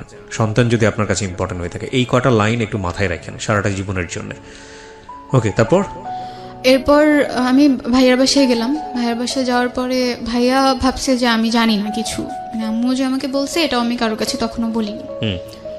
ভাইয়া বলতেছে তোমাকে একটু মিরপুরে যাওয়া লাগবে, তোমার ফুপ্পি যাইতে বলছে। আব্বু তখন ফুপ্পির বাসায় মারা গেছেন। তো আমি ভাইয়াদের সাথে মিরপুরে গেলাম। আমার ভেতরে ওরকম কোনো কিছুই কাজ করতেছিল না যে আমার বাবা নাই, আমার একটা জিনিস হারাই গেছে, এরকম কোনো কিছু আমার ফিল হচ্ছিল না। আমার কান্নাও আসতেছিল না। আমি ফুপ্পি বাসায় যখন যাই, রোডে অনেক জ্যাম থাকার কারণে প্রায় রাত হয়ে যায়, 8টার মতো বেজে যায়। যাওয়ার পরে ওখানে গিয়ে আমাকে প্রথম কথা শুনতে হয় আসছে এখন ঢং দেখাইতে আসছে, বাবা মারা গেছে, তার মধ্যে কোনো কিছুই কাজ করে না, সে এখন রূপ দেখানোর জন্য আসছে, এটা বলতেছিল মেবি আমার কাজিনরা। তো যাওয়ার পরে আমি বাবাকে দেখতে পারিনি, তখন তাকে মাটি দেওয়া হয়ে গেছে কালশি কবরস্থানে। তো ওখানে 5 মিনিটের মতো মনে হয় আমি ছিলাম, এর বেশি আমি থাকিনি। আমি ভাইয়াদেরকে বলে ফুপিদেরকে বলে চলে আসছি, কারণ আমি ওখানে কেন থাকবো, যেহেতু বাবাকে আমি আর দেখতে পারতেছি না, আর ওখানে সবাই বাজে ধরনের কথা বলতেছে, তো চলে আসছে ওখান থেকে। আসার পরে যেটা জানতে পারি যে বাবা নাকি খুব করে চাইতো আমি একবার তার সাথে দেখা করি, সে নাকি আম্মুকে সবসময় বলতো। তো আম্মুও একবার আমাকে বলছিল যে তোমার বাবাকে তোমার ফোন নাম্বার দিব আর তোমাকে তোমার বাবার ফোন নাম্বারটা দিব, তুমি তার সাথে গিয়ে একবার দেখা করে আসো। তো দেখা হয় নাই, কারণ আমি অসুস্থ হয়ে গেছিলাম, এই জন্য আর দেখাটা করতে পারিনি। ওখান থেকে আসার পরে আমার অতটা খারাপ লাগতেছিল না, কেন জানি আমার খুব খুশি লাগতেছিল, অনেক বেশি খুশি লাগতেছিল। আজকে আমি সবার কাছে বলবো যে হ্যাঁ আমার বাবা মারা গেছে, আমি ফেসবুকে একটা স্ট্যাটাস দিব আমার বাবা মারা গেছে। হয়তো আর কোনোদিনও কারো কাছে আমাকে বলতে হবে না, ছোট হতে হবে না যে আমার বাবা আলাদা থাকেন বা একটা ফ্যামিলির রিজনের কারণেই সে আলাদা থাকেন। অ্যাডমিশন টেস্টও প্রায় শেষ হয়, এর মাঝখানে আমার বাসায় একটা বিয়ের প্রপোজাল আসে। তো আম্মু চাচ্ছিল যে বিয়েটা হয়ে যাক, আর এর মাঝখানে ফরহাদের সাথেও রিলেশনটা চলছে কোনো রকম। ওইভাবে কথা হতো না, মাঝে মধ্যে কথা হতো, মাঝে মধ্যে সে নক দিত, আর যখনই একটু ভালোভাবে কথা বলতাম তখনই সে আবার সেই বিয়ে, ফিজিক্যাল রিলেশনশিপ এগুলোকে টেনে নিয়ে আসতো। তো এই জন্য আবার 2-3 দিন পর কথা বলতাম, একসাথে কথা বলতাম না। তো আম্মু হচ্ছে যখন বিয়ের জন্য আমাকে প্রেশার দিচ্ছিল, আমি তখন আম্মুকে সবকিছু বুঝায় বলি, আমার যা যা বলার ছিল সবই বলি, যে না আমি পড়তে চাই, আমাকে পড়তে হবে, তোমার জন্য কিছু একটা করতে হবে। আর সোসাইটিতে এমন একটা জায়গায় গিয়ে আমরা দাঁড়াবো, তখন আমাদের পাস্ট টেনে কেউ আর আমাদেরকে কোনো কিছু বলবে না। তোমার ভাইটার কি অবস্থা হলো ওই সময়? ভাইয়া তখনও মালয়েশিয়াতে আছে। তখন মালয়েশিয়াতে? হ্যাঁ, আচ্ছা, ওখানে আছে, ফোন দেয়, মাঝে মধ্যে কথা হয়। তো এর মাঝখানে ফরহাদ যখন আমাকে প্রচন্ড প্রেশার দিচ্ছিল, আর আমার ফ্যামিলি নিয়ে সে কন্টিনিউয়াসলি আমাকে একটা বলতো, আমি তখন ডিসাইড করি এই রিলেশনশিপটা আমি এনিহাউ শেষ করে দিব, কন্টিনিউ করব না। মানে ফ্যামিলি নিয়ে বলতো, মানে তোমার বাবা মার সেপারেশন নিয়ে এসে বলতো? সব সময় বলতো, প্রত্যেকটা কথায় কথায় আমাকে এই ব্যাপারটা নিয়ে কথা বলতো। তো এজন্য আমি তার সাথে রিলেশনটা শেষ করে দিই একদম। তো এরপরে আমি অ্যাডমিশন টেস্ট দেই, আল্লাহর রহমতে আমার ঢাকাতে একটা কলেজে হয়ে যায়, ওখানে অ্যাকাউন্টিংয়ে ভর্তি হই।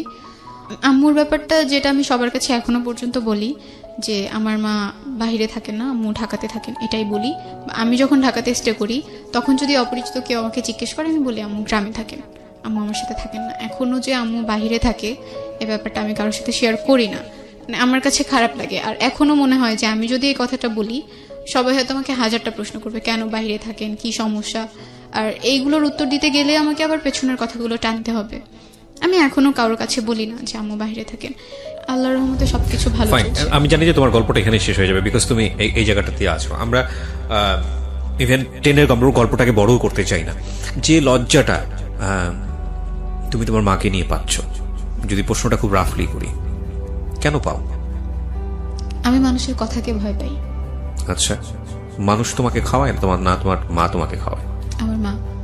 তাহলে যেই মানুষরা তোমাকে একবেলা খাওয়ায় না, সেই মানুষের কথা লজ্জা পেয়ে লাভ কি? যেই মা তার সন্তানকে কাছে রাখতে পারেনি, পরের বিদেশে গিয়ে নিজের জীবনটা বাজি রেখে সারা জীবন কষ্ট করে এবং সংসারের ভালোর জন্য গেল, সংসারটাও হারালো, তো সেই মা তোমাকে রুটি রুজি করে খাওয়ায়, তাই না? তোমার ভবিষ্যতের জন্য চিন্তা করে, চাইলে তার একটা বিয়েও করতে পারতো, করেও নাই, মানুষের বাসায় গিয়ে খুব কষ্ট করে কাজ করে বিদেশে। তো সেই মায়ের পরিচয় দিতে তুমি লজ্জা পাও, এটা কি ঠিক হচ্ছে? আমি তোমাকে খুব স্ট্রেটলি কোশ্চেনগুলো করছি, কারণ আমি জানি যে বাংলাদেশে অনেক সন্তানরাই এটা করে, এবং অনেক কৃষকের সন্তান আছে যারা অনেক বড় বড় অফিসার হয়, কিন্তু তারা বলতে লজ্জা পায় যে আমার বাবা কৃষক ছিল। এটা আসলে ওদের দোষ না, এটা আসলে সমাজের দোষ। কিন্তু কথা হচ্ছে যে পাল্টাবে কোত্থেকে? কেউ যদি শুরু না করে পাল্টাবে কোত্থেকে? তো কাউকে না কাউকে তো শুরু করতে হবে। তোমার বয়স এখন 17, তুমি কাদামাটির মতো আছো। তুমি যদি লজ্জা পাও, এটা তোমার ভুল ধারণা। তোমার ভেতরে কিন্তু বিবেক আছে, কারণ যে ছেলেটাকে নিয়ে, যে ছেলেটা তোমাকে বারবার বিয়ের চাপ দিচ্ছিল, তুমি তাকে বিয়ে করে একটা সুন্দর জীবন বেছে নিতেই পারতে। আমি জানি না জীবনটা সুন্দর হতো কিনা, বাট বলার জন্যই বলছি। তো তুমি সেটা করনি, কারণ তোমার বাবা মাকে নিয়ে তারা সে খোটা দেয় বা তোমাদের, তো তুমি একটা খুব রাফ একটা ডিসিশনে এসছো, যেটা তোমার জন্য কঠিন ছিল। তার মানে তোমার মধ্যে তো বিবেক বোধ আছে, তুমি একই বিবেকটা এই জায়গাটা একটু কাজে লাগাও। তোমার বাবা যদি কোনো ভুল করে থাকে, সেটা তার ভুল, কিন্তু তুমি তো তার পরিচয়টা অস্বীকার করতে পারো না, অফকোর্স পারো না। 1, 2 নম্বর হচ্ছে যেটা, যে তোমার মা যে পরিশ্রমটা করে যাচ্ছে, সেটাকে তোমার খুব প্রাউডলি বলা উচিত, আমি যেটা মনে করি। সো আজকের এই অনুষ্ঠান থেকে তোমার জন্য শুধু একটা কথাই বলা, সন্তানদের জায়গাটা থেকে, বাবা মা যে অবস্থায় থাকুক না কেন, সে যত বড় ভুলই করুক না কেন, সেই জায়গাটাই তুমি বিচারকের আসনে যেতে পারবে না। সেটা রাইট ধর্ম আমাদেরকে দেয়নি, এবং আমাদের সিস্টেমের জায়গা থেকেও আমরা সেটা করতে পারি না, কোনোভাবেই পারি না। তো আমার মনে হয় তুমি তোমার এই ভুলের জায়গাটা থেকে বের হয়ে আসো। আজকের এই গল্পটা থেকে প্রিয় শ্রোতা, বিশেষ করে ব্রোকেন ফ্যামিলির সন্তান যারা আছেন, তাদের যে কষ্টটা, সেটা আসলে আমরা আমাদের জায়গা থেকে বুঝতে পারবো না, যারা আছে তারাই জানে। আমাদের সমাজটা রাতারাতি পরিবর্তন হবে না, এটা কাউকে না কাউকে পরিবর্তনের জায়গাটা থেকে এগিয়ে আসতে হবে, তাহলেই হয়তো পরিবর্তন হবে। আমরা ছোট ছোট ভূমিকা রাখলেই হয়তো সুন্দর হবে। কিন্তু একটা জিনিস দেখেন, আমি যত কিছুই বলি না কেন, এই অনুষ্ঠানটা কজনই বা শুনছি বা কজনই বা ইন্সপায়ার হবে, কিন্তু আমাদের বাস্তব চিত্রটা তো এটাই, যে স্ত্রী বা একজন নারী যখন বিদেশে কাজ করেন, আমরা সেটাকে ভালো চোখে দেখি না, আমাদের সমাজ সেটাকে ভালো চোখে দেখে না। নট অনলি দিস, সেপারেশন যেটা চলে আসলো এদের মধ্যে, এই কাজের শুরুটা থেকেই তো হলো, তাই না? আচ্ছা, অনেকেই সেটাকে দোষ দিয়েছেন, হ্যাঁ, বাবা সেখানে নিজেকে নিয়ন্ত্রণ করেনি, সেই জন্য সন্তানদের উপর দুর্ভোগ নেমে এসছে। আমি বলবো যে আমাদের অনুষ্ঠানের যে আরিফা, সে অনেকখানি লাকি, সৌভাগ্যবান। সামহাও কোনো না কোনোভাবে পরোক্ষভাবে সে তার ফ্যামিলি মেম্বারদের কাছ থেকে সাপোর্ট পেয়েছে, যে কারণে সে ডিরেইলড হয়নি, ডিসিশন নিতে পেরেছে। কিন্তু এইরকম একটা জায়গায় বসে অনেক আরিফাই নষ্ট হয়ে যায়, অনেক আরিফার ভবিষ্যৎ শেষ হয়ে যায়। এবং আমার মনে হয়, আমি বারবারই সে কথাটা বলি, যে সন্তানকে যদি একটা সুন্দর আশ্রয় না দেওয়া যায়, অন্তত চেষ্টাটুকু যদি আপনি না করেন, তাহলে সন্তানকে দুনিয়াতে নিয়ে আসার দরকারটা কি? আমাদের গল্পটা এখানেই শেষ হবে, আরিফার গল্পটা। বাট আমাদের আরও একজন গেস্ট আজকে জয়েন করবেন, যেহেতু আমাদের হাতে সময় আছে। আমরা এখানে একটা ছোট্ট বিরতি নিতে চাই। আরিফা, তোমার জন্য শুভকামনা থাকছে, এবং তুমি আজকের এই জীবন গল্পটা থেকে যেটা মনে করে এখানে এসেছিলে, সেটা তো আমার লাস্টের কথাগুলো অবশ্যই, কিন্তু তোমার জন্য আজকের পর থেকে আমি মনে করি তোমার খুব প্রাউডলি তোমার বাবা মায়ের পরিচয় দেওয়া উচিত। তারা যে ভুলটা করেছে, তুমি যখন একটা পরিণত বয়সে যাবে, তুমি হয়তো রিজনটা খুঁজে বের করতে পারবে, এবং আমি চাইবো যে তুমি সেই ভুলটা না করবো, আমিও সেই ভুলটা না করি, বা যারা শুনছেন তারাও সেই ভুলটা না করুক। কিন্তু ভুল কখনো কখনো জীবনে চলে আসে, এবং ভুল মানুষ করে, ভুল থেকে বের হয়ে আসার জন্য চেষ্টা করে। তো আমার মনে হয় যে তোমার বাবার বেস্ট মেমোরি যেগুলো তোমার লাইফে আছে, সেগুলোকে তুমি মনে করো যে তুমি পৃথিবীতে নাই, এটা একটা। আর দ্বিতীয়ত যেটা, যে তোমার মাকে তুমি সারাটা জীবন খুব সম্মানে, তুমি যত বড় হও, আমি তোমার জন্য দোয়া করি, আমাদের অনুষ্ঠানের শ্রোতা যারা আছে তারা দোয়া করে, তুমি অনেক বড় জায়গায় যাও, কিন্তু তোমার মার থেকে তুমি কখনো বড় হতে পারবে না। তোমার মা যে স্যাক্রিফাইসটা করেছে, সেটা ভয়ানক রকমের স্যাক্রিফাইস। সো এটাকে প্রাউডলি বলো যে তোমার মা বিদেশে থাকে এবং তোমার মা পরিশ্রম করতে পারে, এবং কেউ যদি ওটাকে খারাপ চোখে দেখে, সেটাকে প্রতিবাদ করো, খুব ন্যায়ভাবে প্রতিবাদ করো, ঠিক আছে? তাকে খুব সুন্দর করে বোঝায়। ছিল দিনটা, আমরা ফুচকা খেয়েছি, ঘুরেছি। এরপরে যখন আমি বাসায় আসলাম, সেদিনও সে আমার সাথে কথা বলছে। এরপরে সে আমার সাথে একদম টোটালি কথা বলা অফ করে দিছে। আমি তাকে 1000বারও ফোন দিছি, সে কখনো আমার কল পিক করে নাই, আমার সাথে টোটালি কোনো যোগাযোগ করে নাই। আমি যখন হোস্টেলে চলে গেছি, তখনও সে আমার সাথে আর যোগাযোগ করে নাই। ইভেন সে কেন আমার সাথে কথা বলতেছে না, সেটার কোনো রিজনও সে তখন আমাকে দেয়নি। তো যখন স্কাউট ক্যাম্পে গেলাম, ওখানে অনেক ছেলে কথা বলতে আসতো, কিন্তু কারোর সাথে আমি কথা বলতাম না। মানে আমার মনে হচ্ছিল ছেলেদের প্রতি আমার কেমন যেন একটা অ্যালার্জি তৈরি হয়ে গেছে, ওদের কাছ থেকে দূরে থাকতাম। ওখান থেকে যেদিন চলে আসলাম, সেদিন আমার একটা ফ্রেন্ড ছিল হোস্টেলের, ও আমাকে একটা ছেলের কথা বললো যে তোমাকে পছন্দ করে, তোমার সাথে কথা বলতে চায়। তো আমি বলছি না, আমার নাম্বার দিও না, আমার কথা বলতে ইচ্ছে করে না, আমি কথা বলবো না। তো সেদিন আমরা একসাথেই ঘুমাই, তো একসাথে একদম স্কাউট ক্যাম্প থেকে এসে সেই সকালবেলা ঘুমাইছি, ঘুম ভাঙছে রাতে, মনেই ছিল না কখন সকাল পেরিয়ে দুপুর পেরিয়ে গেছে। তো ওর ফোনে ফোন দেয় সেই ছেলেটা, যে ছেলেটা ওর কাছে বলছে। তো ওই ছেলেটা ওকে ফোন দেওয়ার পরে ও বলে, আমাকে খুব রিকোয়েস্ট করে যে তুমি 5 মিনিট কথা বলো, তোমার সাথে কথা বলতে চায়। তো আমি 5 মিনিট তার সাথে কথা বলার পরে সে সব কিছু বলার পরে আমার ফোন নাম্বার চাইলো, আমি তাকে আমার কন্ট্যাক্ট নাম্বার দেইনি। তো আমি এটাকে একটু অ্যাভয়েড করে থাকলাম। আমার ফ্রেন্ডের রুমে আমি কম যেতাম, কারণ আমার মনে হতো আমি যদি ওর রুমে যাই ও হয়তো আমাকে বলবে ওই ছেলেটার সাথে কথা বলতে। তারপরের দিন আবার এরকম কথা বললো। তো কথা বলার পরে আমার মনে হলো যে আচ্ছা একটু কথা বলে দেখি কেমন, এতবার যখন রিকোয়েস্ট করছে কথা বলি। তখন কি তোমার মুশির সঙ্গে সম্পর্কটা আছে? না, নাই। আচ্ছা, ওকে, ঠিক আছে, বলো। তো ওর সাথে কথা বললাম, 2-3 দিন কথা বললাম। এরপরে আমাদের হোস্টেলটা ছুটি দিয়ে দিছে, ফার্স্ট ইয়ার ফাইনাল এক্সাম শেষ, এজন্য ছুটি দিছে। তো আমরা সবাই বাসায় যাব হোস্টেল থেকে। তো যেদিন আমি বাসায় যাব, আমার ফ্রেন্ড যে ওই ছেলেটাকে বলে রাখছে যে তুমি আসবা, ওর সাথে তোমাকে দেখা করে দিব, এটা আমি জানতাম না। আর ওই ছেলেটাকে সেটাও আমি জানতাম না। আমাদের পাশের তাঁবুতেই নাকি ছিল, আমি তখনও তাকে দেখিনি। পরে আমরা যখন বাসায় যাব তখন আমার ফ্রেন্ড ওকে ফোন দিয়ে আসতে বলে, ওর সাথে ওর 2টা ফ্রেন্ডও আসে। সেদিন আমি ওকে প্রথম দেখি, মানে আমার মনে হয়নি যে স্কাউট ক্যাম্পে যে 5 দিন ছিলাম এই 5 দিন আমি তাকে একবারও দেখেছি। আমার একবারের জন্য মনে হয়নি, কেমন যেন অপরিচিত অপরিচিত মনে হচ্ছিল। তো আমরা তখন ডিসাইড করলাম বাসায় যাওয়ার আগে আমরা ঘুরতে যাব। তো শরীয়তপুরে একটা পার্ক আছে নড়িয়াতে, সেই পার্কে গেলাম, সবাই ঘুরলাম, অনেক ছবি টবি তুললাম। তো সেখান থেকে বাসায় চলে আসলাম। বাসায় এসে আমার ফোন থেকে কথা বললাম। তো কথা বলার পরে সে তো অনেক আগে প্রপোজ করে ফেলেছিল, বাট আমি তখন তাকে কিছু বলিনি। আমার ইচ্ছে ছিল এমনিতে কয়েকদিন কথা বলবো, এরপরে কথা বলা অফ করে দিব, আমার কোনো রিলেশনশিপে যাওয়ার ইচ্ছে ছিল না। তো হোস্টেল থেকে আবার যখন ব্যাক করলাম, আমি তখন শুধু একটা এয়ারটেল সিম কার্ড ইউজ করতাম, তার ছিল জিপি। তো কল রেট বেশি জিপিতে। তো সে আমাকে বললো একটা জিপি সিম কিনে নিতে। আমি আমার খালামণিকে দিয়ে একটা জিপি সিম রেজিস্ট্রেশন করে কিনে নিলাম। তো আবার যখন হোস্টেলে ব্যাক করলাম তখন জিপি সিম থেকে কথা হতো। একদিন রাতে আমি তাকে সবকিছু শেয়ার করব ভাবলাম, কারণ আমার মনে হচ্ছিল মুশির সাথে আমার ব্রেকআপটা হয়তো আমার ফ্যামিলি পারসেপশনের কারণেই হয়েছে। তো এই জন্য আমি চাইলাম এবার যদি আমি কোনো রিলেশনশিপে যাই, এইগুলোর জন্য যেন কোনো প্রবলেম আমাকে ফেস করতে না হয়। যদি সে সবকিছু মেনে রিলেশনটা কন্টিনিউ করতে চায় করবে, আর যদি সে না চায় এখন থেকেই বাদ দিয়ে দিব কথা বলা, কথা বলবো না। তো আমার আগে যে রিলেশন ছিল সেটা বলেছি, এখনো যে তার সাথে আমার ফাইনালি ব্রেকআপ হয়নি এটাও বলেছি। আর আমার বাবা মার যে ব্যাপারগুলো ছিল সেগুলোও বলেছি। আমি নানু বাড়িতে থাকি, হোস্টেল থেকে যখন আমি বাসায় যাই আমি নানু বাড়িতেই যাই, এগুলোও তার কাছে বলেছি। মানে তুমি তোমার ব্যাকগ্রাউন্ড, বাবা মার বিষয় সমস্ত কিছু তাকে বলে নিয়েছো? সমস্ত কিছু বলেছি। আচ্ছা, এজন্যই বলেছি কারণ পরে এটা কি মুশি জানতো তোমার এই বিষয়গুলো? হ্যাঁ, কারণ সে তো তোমার কাজিনের এক ফ্রেন্ডই হয়, ক্লোজ ফ্রেন্ডই হয়। ওকে, হ্যাঁ। তো ওকে বলার পরে ও বললো ওকে ফাইন, আমার এগুলো নিয়ে কোনো প্রবলেম নাই, আর আমি আমার বাসায় কখনো এগুলো জানতেও দিব না, ওইভাবে সবকিছু প্রেজেন্ট করবো যাতে তারাও এই ব্যাপারগুলো না জানতে পারে। তো আমি মেনে নিলাম ওকে ফাইন। তো কথা বলতাম, আমি যেটা করতাম যে মুশির সাথে যখন রিলেশন ছিল আমি ফোনে কথা বলতাম না। ও চাইতো ফোনে কথা বলতে, আমি কখনো বলতাম না, বা ওর সাথে আমি দেখা করতাম না। আর এবার যেটা করা স্টার্ট করলাম যে আমি ফোনে কথা বলতাম, যতটুকু পারতাম ফোনে কথা বলতাম। আমি যখন বাসায় যেতাম, বাসায় তো একাই যেতাম, যাওয়ার সময় তার সাথে আমি দেখা করে তারপরে বাসায় যেতাম, যাতে ও কখনো এই জিনিসগুলোর জন্য আমাকে না বলতে পারে যে না তুমি তোমার সাথে ফোনে কথা বলো না, দেখা করো না। আমি চাইনি এই জিনিসগুলোর কারণে এই রিলেশনটাও নষ্ট হয়ে যাক। সবকিছু ভালোই চলছিল। আমার একটা রুমমেট আপু ছিল, সে আমাকে মানে ও খুব বেশি ফোন দিত বলে আমার রুমমেট আপু একদিন আমাকে বললো জাস্ট 6 মাস যেতে দাও, এই জিনিসগুলো আর থাকবে না এরকম, প্রথম তো এই জন্য এত ভালো লাগতেছে। তো আমি ওকে বলি কথাটা যে আপু তো এরকম কিছু একটা বলতেছে, এটা কি সত্যি নাকি 6 মাস গেলে এরকম সবকিছু চেঞ্জ হয়ে যাবে? সে খুব বলতো না না চেঞ্জ কেন হবে। তো তার বাসা থেকে সে সবসময় খুব প্রেসারে থাকতো, খুব কনজারভেটিভ একটা ফ্যামিলি ছিল। মাগরিবের আজানের পরে সে কখনোই বাইরে থাকতে পারতো না। কিসে পড়তো ছেলেটা? ডিপ্লোমায় পড়তো। তখন ওকে, তোমাদের দুজনের দেখা সাক্ষাৎ হয়েছে, কথাবার্তা হয়েছে। তুমি কি তোমার পাস্টটা বলেছো যে তোমার লাইফে আরেকজন ছেলে ছিল? ওটা বলেছো। তার লাইফের পাস্টটা তুমি জানতে? জানতাম, তার কোনো গার্লফ্রেন্ড ছিল না বা কোনো রিলেশন, তুমি ফার্স্ট তার জীবনে।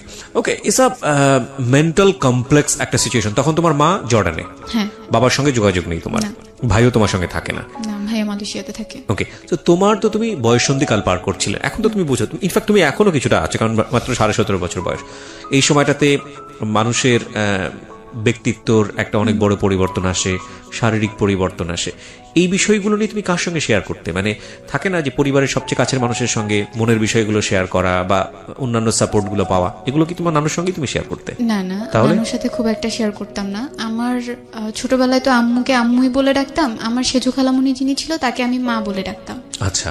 তো খালামুনি এখন পর্যন্ত আম্মুর পরে সবচেয়ে বেশি আপন, মানে তোমাকে সামহাউ সে সাপোর্টটা দিয়েছে সব সময়। ইউ আর লাকি এনাফ যে তুমি ফ্যামিলির কোনো একজন মেম্বারের কাছ থেকে সাপোর্ট গুলো পেয়েছো। আমি প্রশ্নটা এই কারণেই করেছি যে অনেক মেয়ের ভাগ্যেই সেটা বাংলাদেশে জোটে না, এটা এই পারিবারিক কমপ্লেক্সিটির কারণে। হ্যাঁ আরিফ বলো। তারপর তো ওর সাথে দেখা তো হতোই মাঝে মধ্যে, তো সে একদিন আমাকে বলল যে তার সাথে দূরে ঘুরতে যেতে হবে। ওর নাম কি তুমি বলতে চাচ্ছ না?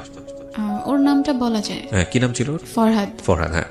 ওদের বাসা ছিল মাদারীপুরে, বাট সে ডিপ্লোমাতে পড়তো বলে অন্য জেলায় তো পড়তে হয়, এজন্য শরীয়তপুরে পড়তো। আচ্ছা। তাদের কলেজ থেকে আমাদের কলেজটা খুব কাছে ছিল, তো ওখানেও ঘোরার বেশ কয়েকটা জায়গা ছিল। আমি বললাম ওখানে তো আমরা যেতে পারি, আমার হোস্টেল থেকে কাছে। তো বললো না, আমরা যে পার্কে প্রথমবার দেখা করেছিলাম সেই পার্কেই যাওয়া লাগবে।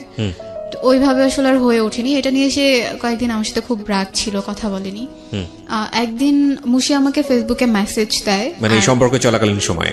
না, সম্পর্ক তখনও নাই, ফরহাদের সাথে সম্পর্ক তখন। এক্স্যাক্টলি, আমি সেটাই বলছি যে সেকেন্ড রিলেশনশিপে তুমি তখন ফরহাদের সাথে সম্পর্ক। হ্যাঁ, আমার ফেসবুক আইডির পাসওয়ার্ডটা ফরহাদের কাছে ছিল, মেসেজটা আমি সিন করার আগে ফরহাদ সিন করে। তো ও জানতো মুশির ব্যাপারে, সবকিছু জানতো, বাসা কোথায়, নাম কি, সবই জানতো মোটামুটি, শুধু ছবিটা দেখেনি। দেখে সে বুঝতে পারে যে এটাই সেই ছেলে। তো যখন সে বুঝতে পারে, সে আমার আইডি থেকে না, তার আইডি থেকে তাকে মেসেজ দেয়।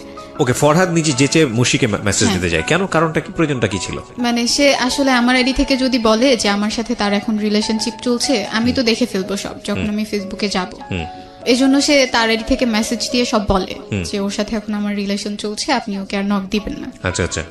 তো এগুলো আমাকে মুশি পরে বলে, আমার একটা ফ্রেন্ডের মাধ্যমে আর কি আমি জানি যে হ্যাঁ এরকম এরকম কিছু একটা হয়েছে। তো আমার খুব রাগ লাগে ফরহাদের উপর, যে কেন এটা ওকে বলার কি দরকার ছিল, ওর সাথে যেচে কথা বলার কি দরকার ছিল, না বললেও তো পারতো, এটাকে এড়িয়ে গেলেও পারতো। সে সব সময় যেচে ওকে নক দিত, কি করে, কোথায় আছে, কি করতেছে, আমাকে আর নক দিচ্ছে কিনা, আমার ফোনে কথা বলতেছি কিনা, এগুলো সবকিছু সে চেক করতো। তো আমার জিপি নাম্বারটাও ছিল মুশির কাছে, সেজন্য সে করলো আমাকে সিমটাই চেঞ্জ করে ফেলতে বললো। তো আমি আমার সিম কার্ডটা চেঞ্জ করে ফেলছি তার জন্যই আবার। এরপরে আবার সবকিছু ঠিকঠাক চলতেছে। সে সবকিছুতে না খুব সন্দেহ করা স্টার্ট করলো, আগে যেমন ছিল সেরকম ছিল না। তো আমার ব্যাপারগুলো খুব গায়ে লাগতো, যে কেন আমি রিলেশন করি বলে আমার কোনো স্বাধীনতা থাকবে না? আমার ফ্রেন্ড আছে, সে ছেলেই হোক মেয়েই হোক, তার সাথে আমি কথা বলবো না? আর যেহেতু আমার ফেসবুক আইডির পাসওয়ার্ডটা তার কাছে আছে, সে তো দেখতেছে আমি কার সাথে কথা বলতেছি, কি কথা বলতেছি, আর সবকিছুই সে দেখতেছে। আমি এগুলো নিয়ে তার সাথে বেশ কয়েকবার কথা বলেছি, যখনই কথা বলতাম তখনই সে রাগ হয়ে যেত, আর আমাকে একটা কথাই বলতো যে তোমার সাথে রিলেশন করা আমার জীবনে সবচেয়ে বড় পাপ। একদিন মানে কথা প্রসঙ্গে বলতে বলতে সে একদিন আমাকে বলে উঠলো যে আমার মা তো কখনো তোমাকে মেনে নিবে না, তুমি যেই ফ্যামিলির মেয়ে, যেমন একটা ফ্যামিলি ব্যাকগ্রাউন্ড আছে তোমার, এই ফ্যামিলির মেয়েকে তো কেউ কখনো বিয়েই করবে না, আর আমি আমার বাসায় তোমাকে নিয়ে কিভাবে দাঁড়াবো? তো তখন আমি তাকে বললাম যে রিলেশনের আগে তো আমি এগুলো সব বলে নিছি, এমন না যে আমি বলিনি, তো এখন কেন এইসব কথা আমাকে শুনতে হচ্ছে? তো বলছে তোমার যদি ভালো না লাগে তুমি রিলেশন না রাখো আমার সাথে, আমার কোনো প্রবলেম নাই। তখন আমার সেকেন্ড ইয়ারে উঠে যায় আর কি, আমার পড়াশোনার প্রেশারটা অনেক বেশি বেড়ে যায়, কারণ সেকেন্ড ইয়ারে খুব একটা সময় পাই না আমরা।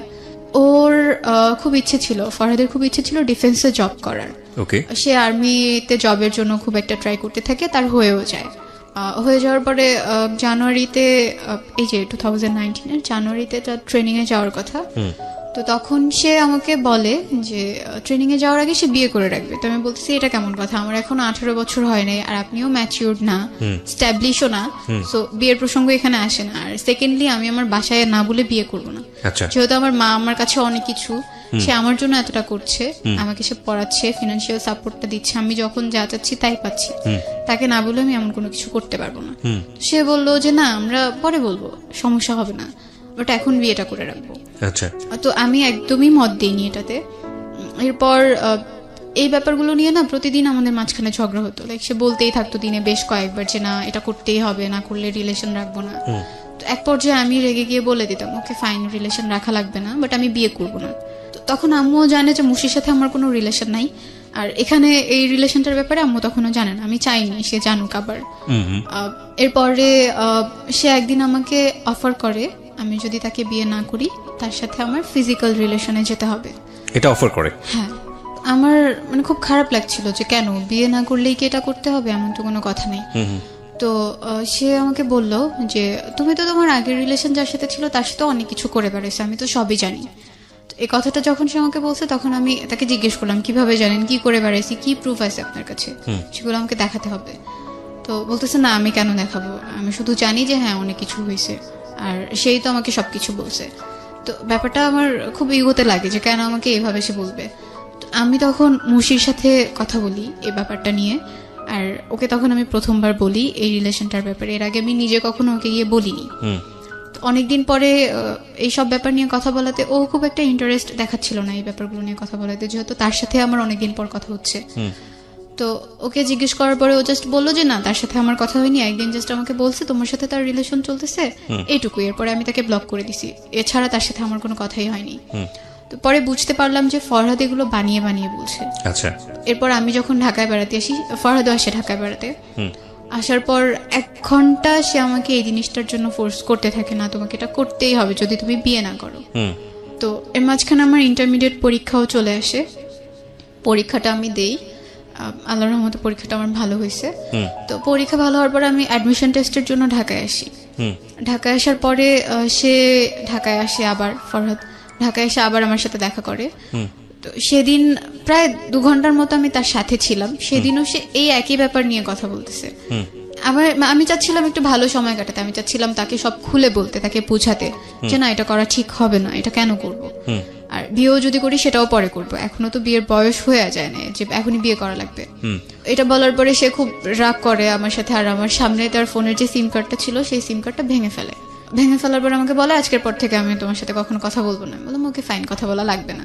তার আরো একটা সিম কার্ড ছিল, সেটা দিয়ে আবার আমাকে নক দেয়, আবার অনেক বুঝায়, কিন্তু আমি এই জিনিসগুলো বারবার অ্যাভয়েড করছিলাম। তো আমি তাকে বললাম যে সামনে তো আমার অ্যাডমিশন টেস্ট, এগুলো নিয়ে আমি কোনো প্রেশারের মধ্যে থাকতে চাই না। রোজার ঈদের মধ্যে আমি আবার গ্রামে আসি নানু বাসায় বেড়াতে। নানু বাসায় থাকি 2 দিনের মতো। 2 দিন পরে আমি ঢাকায় যাই, গিয়ে আমি আমার একটা ভাইয়ার বাসায় বেড়াতে চাই ঢাকায়। ভাইয়ার বাসায় যখন যাই আমার প্রচন্ড রকমের জ্বর চলে আসে, প্রচন্ড কাশি আসতো, কাশির সাথে রক্তও পড়তো। তো সবাই ভাবছিল যক্ষা হয়েছে হয়তো। তো এটার জন্য হসপিটালে যাওয়া লাগতো আমার প্রায় প্রতিদিন, কফ পরীক্ষা করা লাগতো, ব্লাড টেস্ট করা লাগতো। একদিন কফ পরীক্ষা করার পর সেটা রিপোর্ট দেয়, তো বলে যে আবারও কফ পরীক্ষা করা লাগবে। আমি কফ পরীক্ষা আবারও করতে যাই। যাওয়ার পরে সেদিন রিপোর্ট নিয়ে জাস্ট গাড়িতে উঠছি, এখন বাসায় যাব। বাসায় যখন যাওয়ার জন্য গাড়িতে উঠলাম, হুট করে আম্মু আমাকে কল দেওয়ার পরে আম্মু আমাকে বলতেছে তুমি কই। আমি বললাম যে হ্যাঁ আমি এখন হসপিটাল থেকে বাসায় যাচ্ছি। তো আম্মু বলল যে তোমাকে একটা কথা বলবো, তুমি একটু সাইডে গিয়ে আমাকে কল দাও। তো গাড়িতে ছিলাম এর জন্য সাইডে যেতে পারিনি, গাড়ি থেকে নেমে আমি আম্মুকে কল দিলাম। কল দেওয়ার পর আমাকে বলতেছে তোমার বাবা আজকে মারা গেছে। হ্যাঁ, আমাকে আম্মু তখন বলে যে তোমার বাবা আজকে মারা গেছে। তো তার ভেতরে কথাটা বলার মধ্যে না ওরকম কোনো ফিলিংস ছিল না যে সে কান্না করতেছে, সে ইমোশনাল হয়ে গেছে, এমন কোনো কিছু ছিল না। হুট করে যখন এটা শুনলাম, এর মাঝখানে বাবার সাথে তো আমার কোনো যোগাযোগ ছিল না, আমি জানতামও না যে সে কোথায় আছে, কার সাথে আছে। আম্মু মাঝে মধ্যে নাকি কল দিত, আম্মুর সাথে মাঝে মধ্যে কথা হতো। আম্মুকে বললাম যে আচ্ছা ঠিক আছে আমি তোমার সাথে পরে কথা বলি, এটা বলে আমি বাসায় চলে আসলাম, ভাইয়াদের বাসায়। তো এর মাঝখানে সবাই জেনে গেছে ব্যাপারটা, সবাইকে বলা হয়েছে। তখন পর্যন্ত না আমার খারাপ লাগতেছিল না, আমার কেন জানি মনে হইতেছিল যে বাবা মনে হয় মরে গেছে, ভালোই হয়েছে। এখন হয়তো বা তাকে কেউ বলবে না যে সে তো খারাপ ছিল, এখন হয়তো বা কেউ তার উপর ভাগ বসাতে আসবে না, বা আমার আম্মুকে আর কোনো কথা শুনতে হবে না। আমি মনে মনে খুশি হয়েছি যে হ্যাঁ মরে গেছে তো ভালো হয়েছে। এখন তো আমি বলতে পারবো সবাইকে যে আমার বাবা মারা গেছে, এখন আমাকে এই কথাটা বলতে হবে না যে আমার বাবা মা সেপারেট, তারা আলাদা থাকে। The line is very very important for everybody যারা ফ্যামিলিতে আছেন। সন্তান যদি আপনার কাছে ইম্পর্টেন্ট হয়ে থাকে, এই কটা লাইন একটু মাথায় রাখেন সারাটা জীবনের জন্য। ওকে, এরপর আমি ভাইয়ার বাসায় গেলাম। ভাইয়ার বাসায় যাওয়ার পরে ভাইয়া ভাবছে যে আমি জানি না কিছু, আম্মু যে আমাকে বলছে এটাও আমি কারোর কাছে তখনও বলিনি। ভাইয়া বলতেছে তোমাকে একটু মিরপুরে যাওয়া লাগবে, তোমার ফুপ্পি যাইতে বলছে। আব্বু তখন ফুপ্পির বাসায় মারা গেছেন। তো আমি ভাইয়াদের সাথে মিরপুরে গেলাম। আমার ভেতরে ওরকম কোনো কিছুই কাজ করতেছিল না যে আমার বাবা নাই, আমার একটা জিনিস হারাই গেছে, এরকম কোনো কিছু আমার ফিল হচ্ছিল না, আমার কান্নাও আসতেছিল না। আমি ফুপ্পি বাসায় যখন যাই, রোডে অনেক জ্যাম থাকার কারণে প্রায় রাত হয়ে যায়, 8টার মতো বেজে যায়। যাওয়ার পরে ওখানে গিয়ে আমাকে প্রথম কথা শুনতে হয় আসছে এখন ঢং দেখাইতে আসছে, বাবা মারা গেছে, তার মধ্যে কোনো কিছুই কাজ করে না, সে এখন রূপ দেখানোর জন্য আসছে, এটা বলতেছিল মেবি আমার কাজিনরা। তো যাওয়ার পরে আমি বাবাকে দেখতে পারিনি, তখন তাকে মাটি দেওয়া হয়ে গেছে কালশি কবরস্থানে। তো ওখানে 5 মিনিটের মতো মনে হয় আমি ছিলাম, এর বেশি আমি থাকিনি। আমি ভাইয়াদেরকে বলে ফুপিদেরকে বলে চলে আসছি, কারণ আমি ওখানে কেন থাকবো, যেহেতু বাবাকে আমি আর দেখতে পারতেছি না, আর ওখানে সবাই বাজে ধরনের কথা বলতেছে, তো চলে আসছে ওখান থেকে। আসার পরে যেটা জানতে পারি যে বাবা নাকি খুব করে চাইতো আমি একবার তার সাথে দেখা করি, সে নাকি আম্মুকে সবসময় বলতো।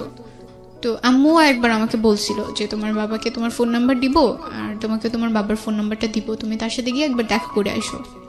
তো দেখা হয় নাই, কারণ আমি অসুস্থ হয়ে গেছিলাম, এই জন্য আর দেখাটা করতে পারিনি।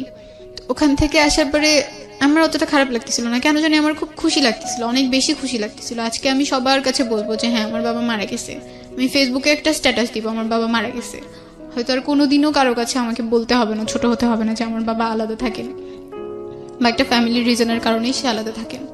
তো অ্যাডমিশন টেস্টও প্রায় শেষ হয়, এর মাঝখানে আমার বাসায় একটা বিয়ের প্রপোজাল আসে। তো আম্মু চাচ্ছিল যে বিয়েটা হয়ে যাক, আর এর মাঝখানে ফরহাদের সাথেও রিলেশনটা চলছে কোনো রকম।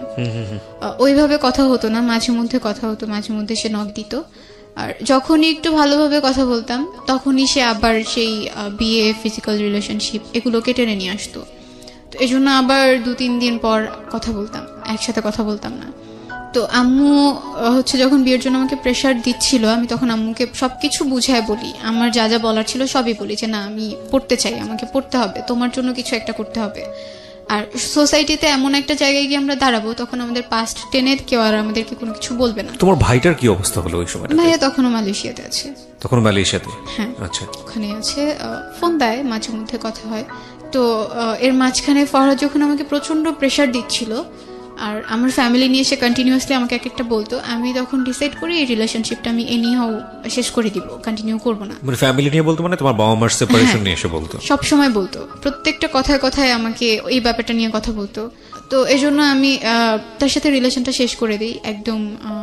তো এরপরে আমি অ্যাডমিশন টেস্ট দেই, আল্লাহর রহমতে আমার ঢাকাতে একটা কলেজে হয়ে যায়, ওখানে অ্যাকাউন্টিং এ ভর্তি হই। আম্মুর ব্যাপারটা যেটা আমি সবার কাছে এখনো পর্যন্ত বলি, যে আমার মা বাহিরে থাকেন না, আম্মু ঢাকাতে থাকেন, এটাই বলি। আমি যখন ঢাকাতে স্টে করি তখন যদি অপরিচিত কেউ আমাকে জিজ্ঞেস করে, আমি বলি আম্মু গ্রামে থাকেন, আম্মু আমার সাথে থাকেন না। এখনো যে আম্মু বাহিরে থাকে এই ব্যাপারটা আমি কারোর সাথে শেয়ার করি না, মানে আমার কাছে খারাপ লাগে। আর এখনো মনে হয় যে আমি যদি এই কথাটা বলি, সবাই হয়তো আমাকে 1000টা প্রশ্ন করবে, কেন বাহিরে থাকেন, কি সমস্যা। আর এইগুলোর উত্তর দিতে গেলে আমাকে আবার পেছনের কথাগুলো টানতে হবে।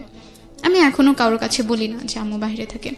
আল্লাহর রহমতে সবকিছু ভালো চলছে। আমি জানি যে তোমার গল্পটা এখানে শেষ হয়ে যাবে, বিকজ তুমি এই জায়গাটাতে আছো। আমরা ইভেন 10-এর গল্পটাকে বড়ও করতে চাই না। যে লজ্জাটা তুমি তোমার মাকে নিয়ে পাচ্ছ, যদি প্রশ্নটা খুব রাফলি করি, কেন পাও? আমি মানুষের কথাকে ভয় পাই। আচ্ছা, মানুষ তোমাকে খাওয়ায় না? তোমার মা তোমাকে খাওয়ায়? আমার মা। তাহলে যেই মানুষরা তোমাকে একবেলা খাওয়ায় না, সেই মানুষের কথা লজ্জা পেয়ে লাভ কি? যেই মা তার সন্তানকে কাছে রাখতে পারেনি, পরের বিদেশে গিয়ে নিজের জীবনটা বাজি রেখে সারা জীবন কষ্ট করে এবং সংসারের ভালোর জন্য গেল, সংসারটাও হারালো, তো সেই মা তোমাকে রুটি রুজি করে খাওয়ায়, তাই না? তোমার ভবিষ্যতের জন্য চিন্তা করে, চাইলে তার একটা বিয়েও করতে পারতো, করেও নাই, মানুষের বাসায় গিয়ে খুব কষ্ট করে কাজ করে বিদেশে। তো সেই মায়ের পরিচয় দিতে তুমি লজ্জা পাও,